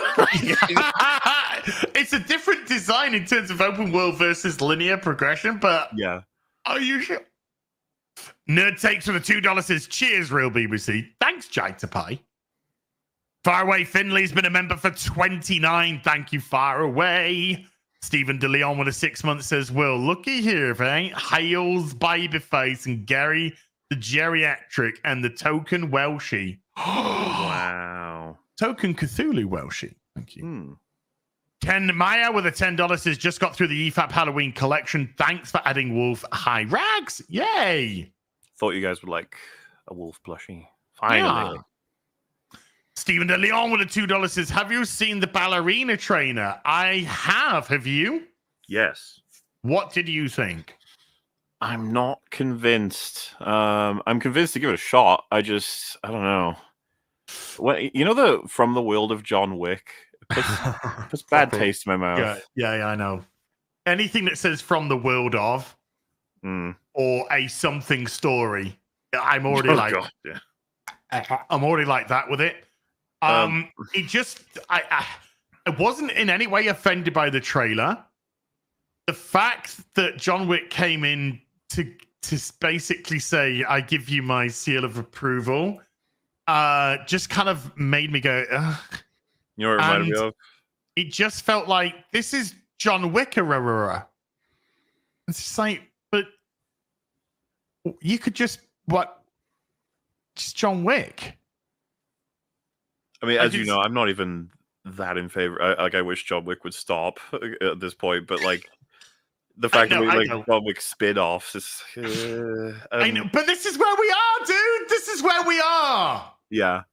Well, and you know, you just said about what John Wick's role is in that trailer. I was like, yeah, it's like when Han Solo points at Finn and says, "I like this guy." It's like when Thor points at Captain Marvel and says, "I like this girl." I like this one, yeah. It's like, stop doing this. The person endorsed it, so we must like them. It's like that's not how the Force works. It's not how the Force works. But if Ana de Armas gets her tits out, I'm there day one, fucking cock in hand. Which she won't. JRL1436 for $20 says, "Hello, gentlemen. Still writing my story. Thank you guys for the laughs. It is sad that these individuals with media literacy who don't know what storytelling is decide what stories to tell. Thank you. Have a blessed day. You too. You too." You know that on that note, by the way, the whole getting a legacy character to fucking like baptize a new one. Endorse, yeah. Yeah.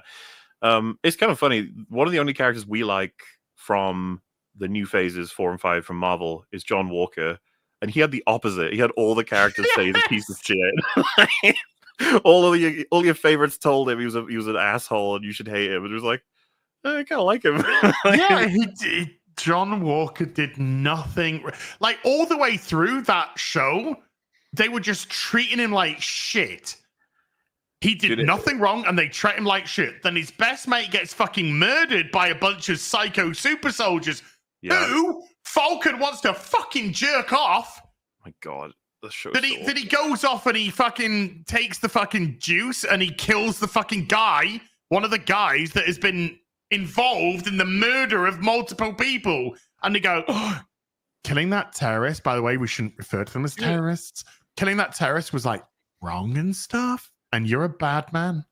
Do you remember that after that, he goes to that warehouse to like just to process everything? Decompress. They come up to him after his friend has died, and he's just trying to deal with all that, and they're like, "Give back the shield," and then they break his arm and beat him to a pulp and steal it. It's the most like, guys, you don't understand what you're doing. Like, you think these guys are the heroes? Yeah, when I say guys, I mean the writers. It's like, do you have any idea what story you just told? No, they're not here because writers don't understand heroicism. They don't understand right from fucking wrong.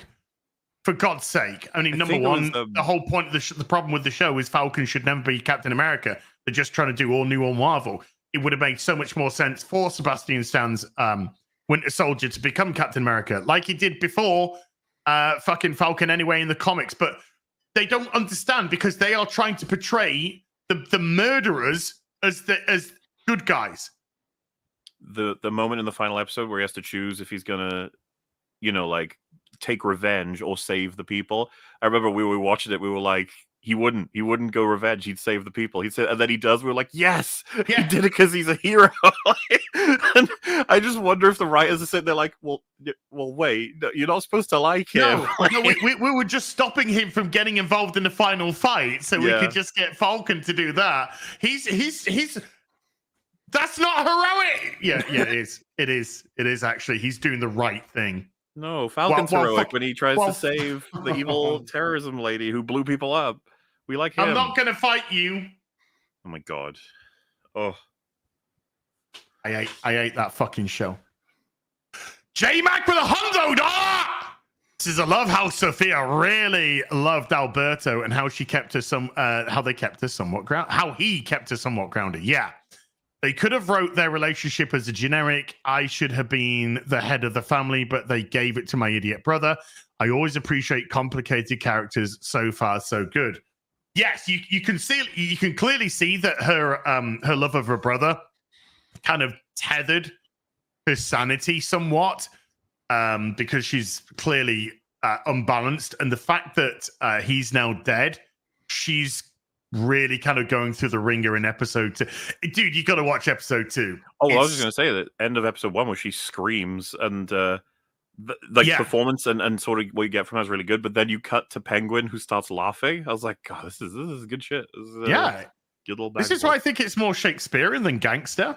I kind of feel that it is more, Iago. This kind of just feels more Iago as a character. Just really. Well, I'll try and get. I mean, it looks like we'll be able to talk about Penguin every real BBC. Yeah. You know, like so. I'll try and get 2 and 3 watched before. 2 and 3. Yeah. You start watching 2, you ain't gonna stop. It's a doozy, man. I'm excited. I'm excited for this series because this is so far 2 episodes, fucking great. Sean Oliver with a $5 says, just start. There's going to be a moment in episode 2, I think, that's going to make you chuckle as well. Not that it's meant to be funny. It's just kind of the situation makes it kind of like, okay, now, okay, I get it. Yeah, I get why. Sean Oliver with a $5 says, just started rewatching Fringy and forgot Fringe. I've got Fringy on the brain. Buy the plushie. Fringe and forgot that Abrahams and Kurtzman were attached to the show. Yes, they were. It was Jar Jar. What did you guys think of the series overall? I never watched it. I never watched it. Is that the one with Joshua Jackson? Is it Joshua Jackson? I don't remember, but it's considered one of his better things that he's involved in, right? I've heard. Yeah, I've never heard anything negative about Fringe. I've only heard positive things about Fringe. I'm not sure how this final season went because most of Jar Jar stuff kind of falls apart in the final bit because it's never thoroughly thought out properly. But you know, the kind of setup elements of it are always pretty decent from what I can remember. Yeah. Darth Gorebag with a $5.55 says, hood, bonnet, as do you wear pants under your pants? No, I wear pants under my trousers. See my avatar? That's a picture of trousers. Yeah, so you Americans had to go pants and then underpants. You had to save yourselves from trousers is a perfectly good word. It was sitting right there. Pantaloons. That's what pantaloons. So that's where you got underpants because you abbreviated pantaloons to pants. Because you'll wear fucking frilly knickers. Josh Kelsey with a 20. I love you. I love you so much. I do. I love you. You pantaloon wearing punces. Josh Kelsey with a $20. Josh. Thank you, sir. Hiking Feanor, Alpha Chad of Middle Earth with a $10 says, good morning, fellas. Have a blessed day today. Got my 4th year of sobriety coming up in the next couple of months, and I'm already planning a celebration. Gary, thanks for the inspiration, brother. Hi. I'm going to be alcohol-free for 2 years in 3 months.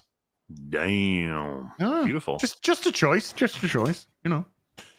The Wolf from Heart 79 with a $2 says, Sophia is like a grenade with the pin pulled. Yes. She's like, yeah, that is a perfect analogy. It's like she's pulled the pin on the grenade and she's holding the grenade herself. And it's just, when is she going to drop the grenade? Volatile. Yeah. That's a really good analogy. Ray Gonzalez with a $10 says, hi guys, if current events show us anything, it's that in 8 years and even further in the future, Hollywood is never going to forgive any of us for the stupid shows failing. Well, you've seen the recent, is it Kevin Feige?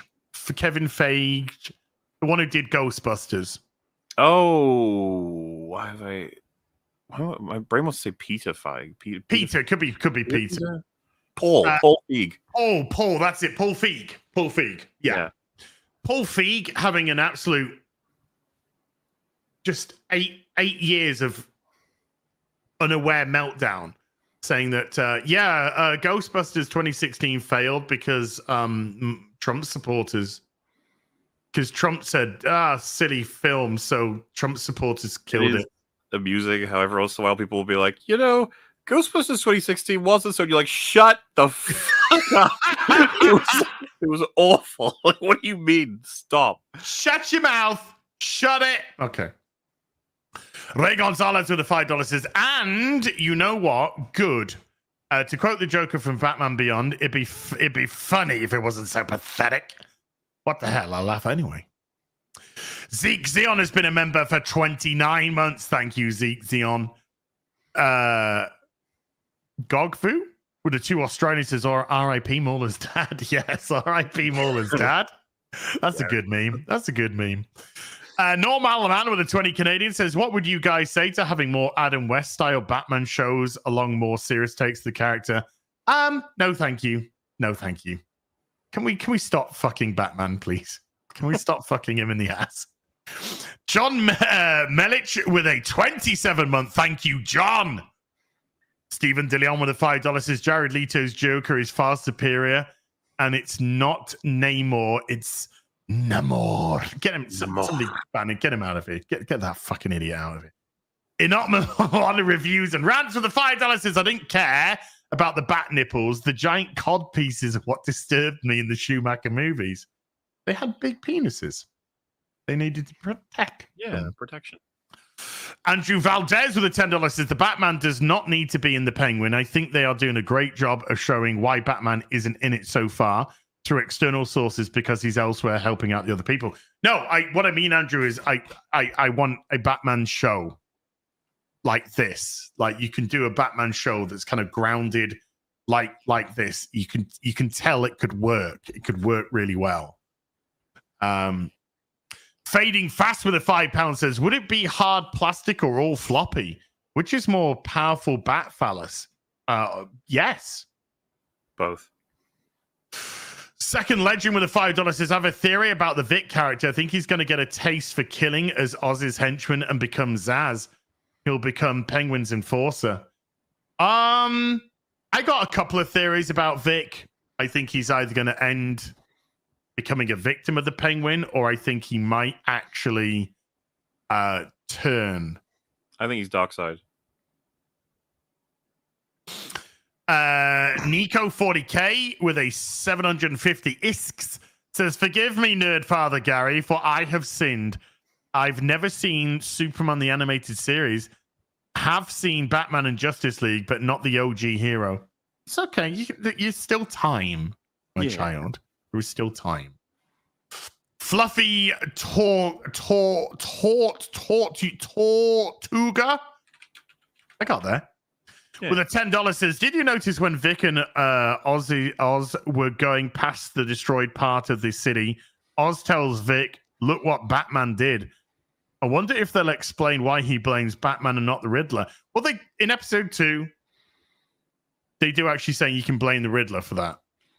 They do actually say you can blame the Riddler for that. Big Ounce with a $5 says, what did y'all think of Batman No Man's Land? I rarely hear it talked about. I personally quite liked it, and I think it's good as an intro to Cassandra Cain. There's a lot of good elements about Batman's No Man's Land. There's also some not so very good elements. The treatment of the Huntress is really poor for what they were doing with the character, because they start off doing some really good stuff with the character, and then they kind of did it dirty, and I don't think it really went alongside with how Batman would be viewing her. She was clearly making some big changes to herself to fit with more of what Bruce wanted as her, and so it kind of doesn't quite work. It doesn't work the way that he treated her. It doesn't make sense. She's literally doing what he wanted her to do, and he kind of shit all over it. So that side is really poorly dealt with. But a lot of the stuff is good. I did like the Joker Sarah S.N. Gordon stuff. But it is a very complex story. It does go on for a long time. So I think the pros outweigh the cons with it, but it kind of lost itself a wee bit as well in its lofty weight. But yeah, they did Huntress big dirty in No Man's Land. Carl Hauser with the 2 Canadians says the new Transformer comic is amazing. Yes, it is. Yes, it is. HR Geiger's search history with a $10 says, I blame Zack Snyder for the death of DC Rebirth. His handling of the DCU led to Jeff Johns stepping away to stay on set of Justice League, which led to Dan Didio putting Tom King and Scott Snyder in charge. Rebirth started off good, and then it all went, but it wasn't just Batman that went to shit. It was all of it that went to shit. everything that was set up well just got fucking shut all over. Superman was brilliant. Dan Jurgens working back on Superman was phenomenal stuff. And then Bendis came all over it. Josh Kelsey with a $10 and he's got something to say. So this reminded me about Gary mentioning he doesn't like trades. And I'm curious, what would you say a trade's downside are for a non-collector that's just interested in the stories? Well, Gary's not here. I think for somebody that's kind of just interested in the stories, trade paperbacks are a really good idea. They are a really good idea. If you're just interested in reading the story, you're not interested in collecting the individual comics as a collector, get into that. You can get into that sort of stuff. So I personally don't think there's an issue there. But you let me know, because for storytelling, just get the trade. It's going to be better on your wallet, and it's going to give you the story that you need. So boom. Bosch. I need that. And then why? What? Oh, I need you, Mauler, to add Moolah to the live redirect privileges. So I can, okay. That's what I need to do on Moolah channel. Okay, I don't know what that means exactly, but I'll have a look. You got to get right. Go into settings, customization, and allow the redirect to the Moolah channel. Gotcha. Mr. Nobody with a $10 says lots of Twitter rants out there that The Last of Us Season 2 Abby isn't big and buff. Lots about underrepresented body types. Dude, they don't even know what a fucking woman is, so they can just shut the fuck up from the start. I wasn't aware the Olympic bodybuilder community was in such dire need of representation. More like the Olympic what was it? The Olympic boxers. Female boxers represented. Yeah.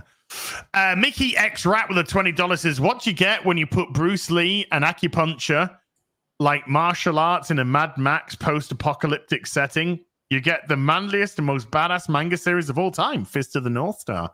Very high recommendation. There you go.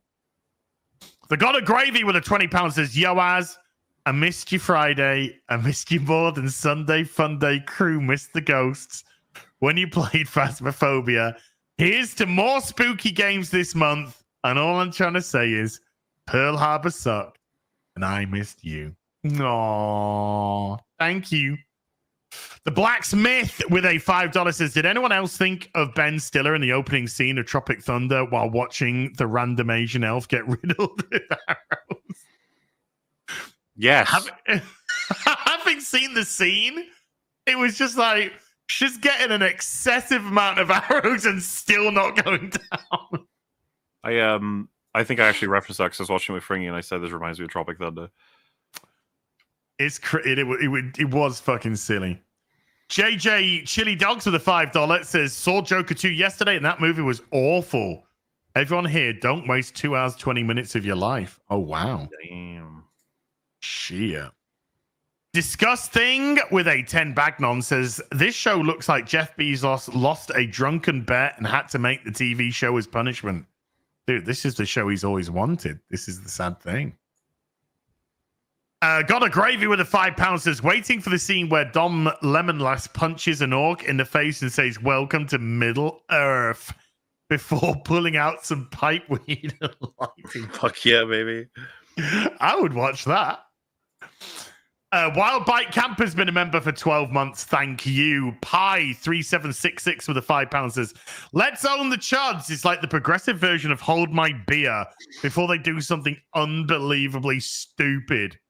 I'd go along with that. Crimson Cyborg with a $2 says, I watched Acolyte out with spite. Agatha, not worth it.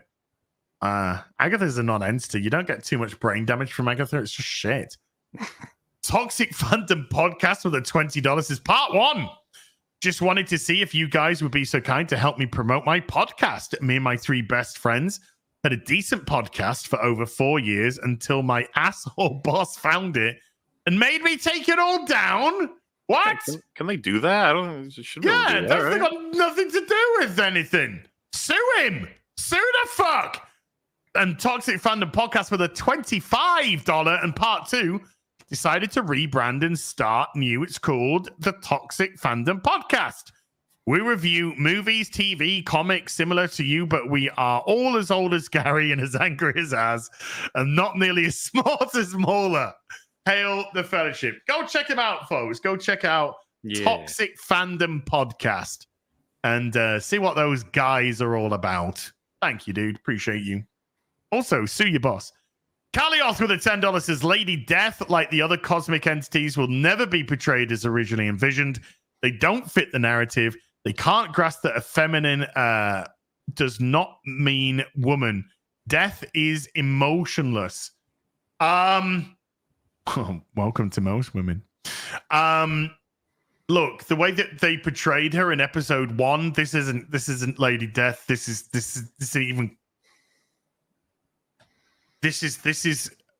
a name put onto a character that is meaningless and means nothing, which is the same thing. Crimson Cyborg with a $5 says, Agatha is the butterface girl making fun of Star Wars for getting fat after a toxic relationship. They are not the same. We'll probably go into a couple of things in my Agatha review for this week because there'll probably be nothing to say about the episode. But this is the show just comes across as a middle-aged woman who doesn't like what she's doing, spitefully making a show for her friends that don't watch it because it's not even made for them. It's so fucking dumb. Bruce has been a member for 11 months. Says, hey guys, that's all. Oh, cheers, Bruce. Guest dude with the $5 says, just a test. Want to see if my super chats are making it through. Ta-da! Yes, they are. Artemis 1984 gifting 5 memberships to the stream. Thank you, Artemis. Appreciate that a lot. Salty Buddha with a membership for 23 says, as the game yesterday was better than Outlaws. Yes, it was. Witchfire. It was a lot of fun. Artemis 1984 has also been a member for 3 months. Thank you, Artemis. Graph Web with the $2 says, for fuck's sake, cancel Disney Plus. I have.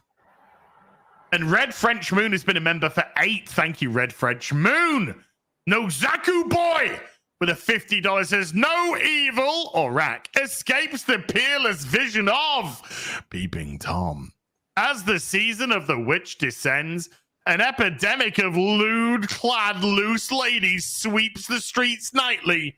Can Tom plug the tap on the box wine when he discovers it was Slagatha all along? It was Slagatha all along. Ugh. Here, get your dick out. No. Beardo's unholy bowel movements for the $5 says, I know there's statues of Batman, Bumblebee, and Hot Rod / Rodimus Prime, but who is the blue Transformer in the background? The blue Transformer. Are you talking about this lovely lady here?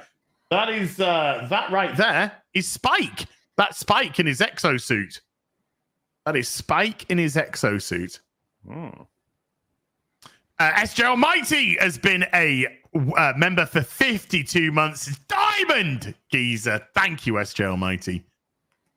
Tobias Widner with a 10 Swiss. And again, thank you.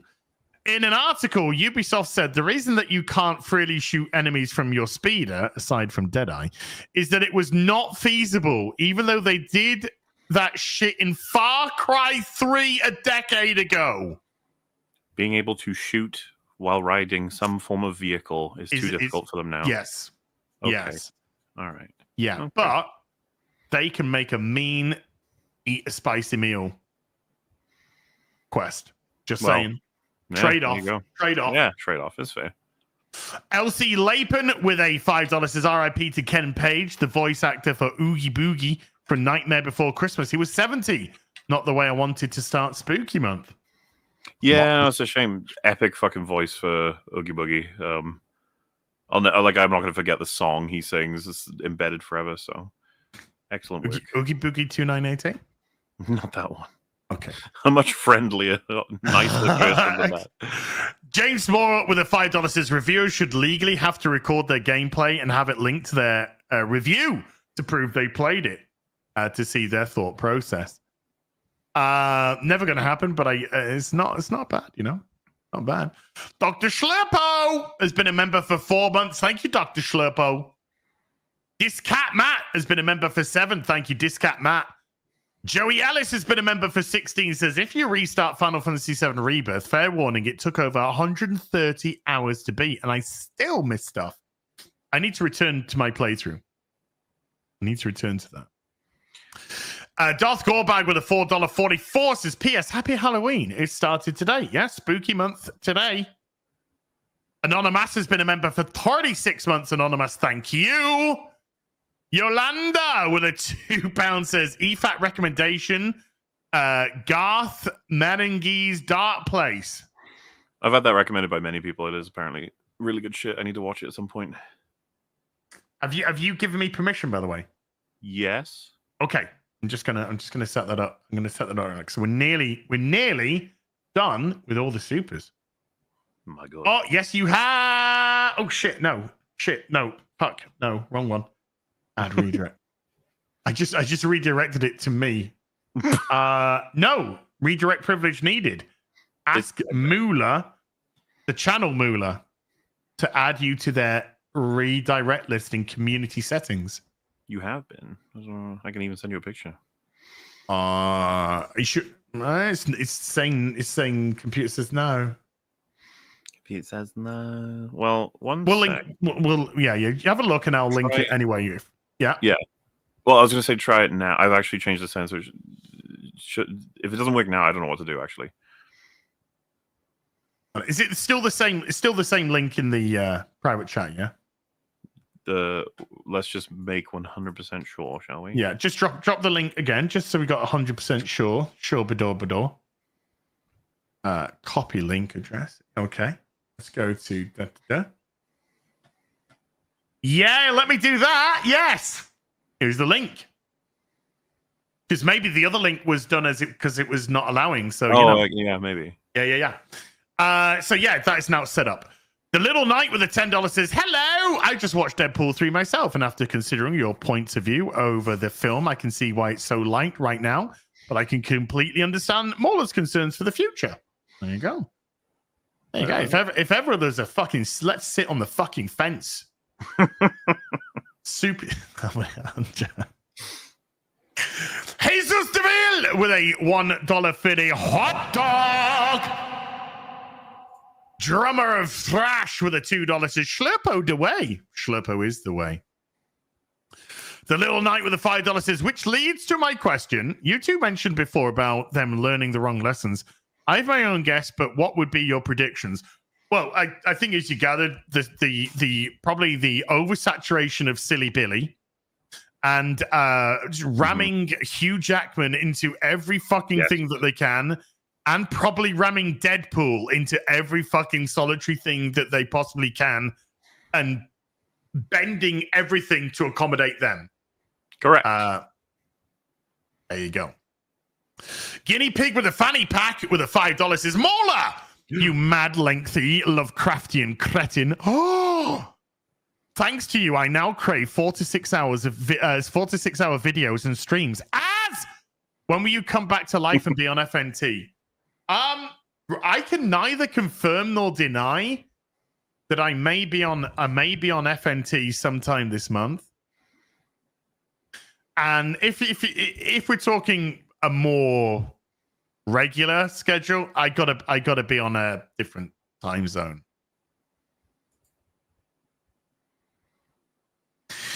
Jens Anderson of the Terai has been a member for 41 months. Jens Anderson, thank you. Got a gravy with a £5. It says, on the topic of Sham Wow Guy, if you've got time, watch his infomercial for Slap Chop. Yeah, Slap Chop. It's an internet classic. Okay. Raylo Normie with a $2 says, what the fuck happened to Beyond G&E 2? Ubisoft dollar launders. Before Beyond Good and Evil 2, as far as I'm aware, is still in early stages of development. Hmm. And if you remember, probably about 3 years ago, they nearly just closed the whole fucking game down. So development, I'm talking about. So I don't even know if that game is it's holding on to dear life at best. Good wrench for the $10 says Lady Elf got Murphy'd. Oh, True, but oh. Krizik with a $10 says, "Hey there, Asmorla. Been feeling nostalgic and digging into legacy Britcoms. I don't know how I missed it, but I just started watching The Young Ones. Absolutely mythic. Yes, The Young Ones is one of the best comedies that we've produced in the UK. And only 6 episodes again, or So 10 many. episodes. So many of those. Yeah, just yeah. Faulty Towers, 12 episodes, isn't it? Faulty Towers. You know, all the good ones don't have that many episodes, but I guess that's why you keep the quality so high. The Trying Scotsman has become a member. Thank you, Trying Scotsman. And Big Rog with a 2 Canadian super sticker. Thumbs up. Thank you, Big Rog. And finally, Tobias Widner with a 10 Swiss. I completely forgot to ask Mauler the most important question of all. Where the fuck is Sneem? The most important character in Star Wars Outlaws just never appeared again. What a waste. Okay, now I'm done. Yeah, there's a message from Sneem right at the beginning of the game, and we never met him. I hope it's a Sneem DLC. Oh. My heart. Right, everybody, we are fully caught up with Super Chats, which means this Sunday and afternoon tea with us, I can do silly stuff, which is going to be funsies, as Darth Goldbag. Dude, there's still trousers. With the £1.11. There's still trousers. That is cannot escape your trousered fate. Yeah. Oh! Chat, when the stream ends, it's going to automatically redirect you to the EFAP, because the EFAPing Halloween-y stuff is out. The Nightmare on Elm Street? Yes, the original, the first, the classic, and we're going to go through all 9 Nightmare on Elm Streets across Spooktober. There you go. So that's going to redirect you to over there. So if you want long-form stuff to watch, there you go. Got long-form stuff. Yeah. Yes, dude, with the $5 says, since it glitched out last time, Disney is wasting Aubrey. Her deadpan style bouncing off Ryan would be great as Lady Death. Well, Aubrey Plaza is way too good for the show. And the fact that she's only appeared in 1 of 3 episodes so far makes me think that she was very selective in how she was used. Yes. Yeah. I think she's cashing a paycheck. Kendon B with a membership for 19 says, disappointed with Gary. He didn't understand a Dwayne Dibley reference. Look, I don't think he's watched Red Dwarf, dude. Has he? I can't remember. Yeah, we'll have to ask him. Mm-hmm. Morley, before we go, anything you'd like to plug, sir? No, the stream will do it for me, I suppose. Plushies and plushies are happening. If you guys are interested, it's on Makeship. Link in description of next video. You will see if you stay on this stream. Yes. I'll put the link also in this stream, and after when we finish, I'll put it into the description box as well. And happy beginning of Halloween. Ooh. Thank you, everybody who came to watch today. Moderators, thank you so much for giving up your free time. Everyone who super chatted, remembered, and gifted memberships. Thank you so much indeed for supporting the channel. Tomorrow, I'll be back over on Eric's channel with Rip and the Silverback.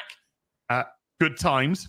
I'm also wanting to put out this CD Projekt Red video to kind of show the fall of the Western gaming developer and other stuff. Thursday, there'll be my Agatha review. Thursday, is that Thursdays do they come out? What days do they come out? Know anymore. I think so. Thursday morning for us, I think. Yeah.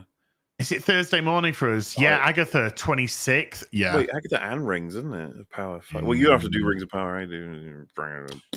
I don't have to do that because I watched that first episode of season 2 and went, this is just shite. This is just shit made by fucking wankers who know not. There you go.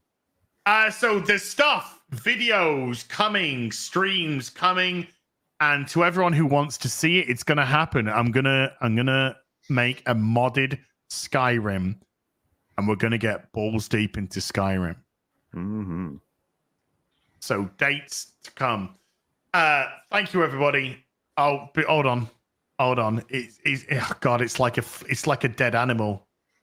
It's like a dead animal. Darth Gorbag with a $3.33. It's a dead animal. Calling it Agonitha all along. Needs work. Needs work, that one. Still trousers. And we'll see you next week over on Gary's channel, possibly, maybe, because I don't even know if Gary knows what country he's in. So until then, you take care. Goodbye, Balooble. Bye.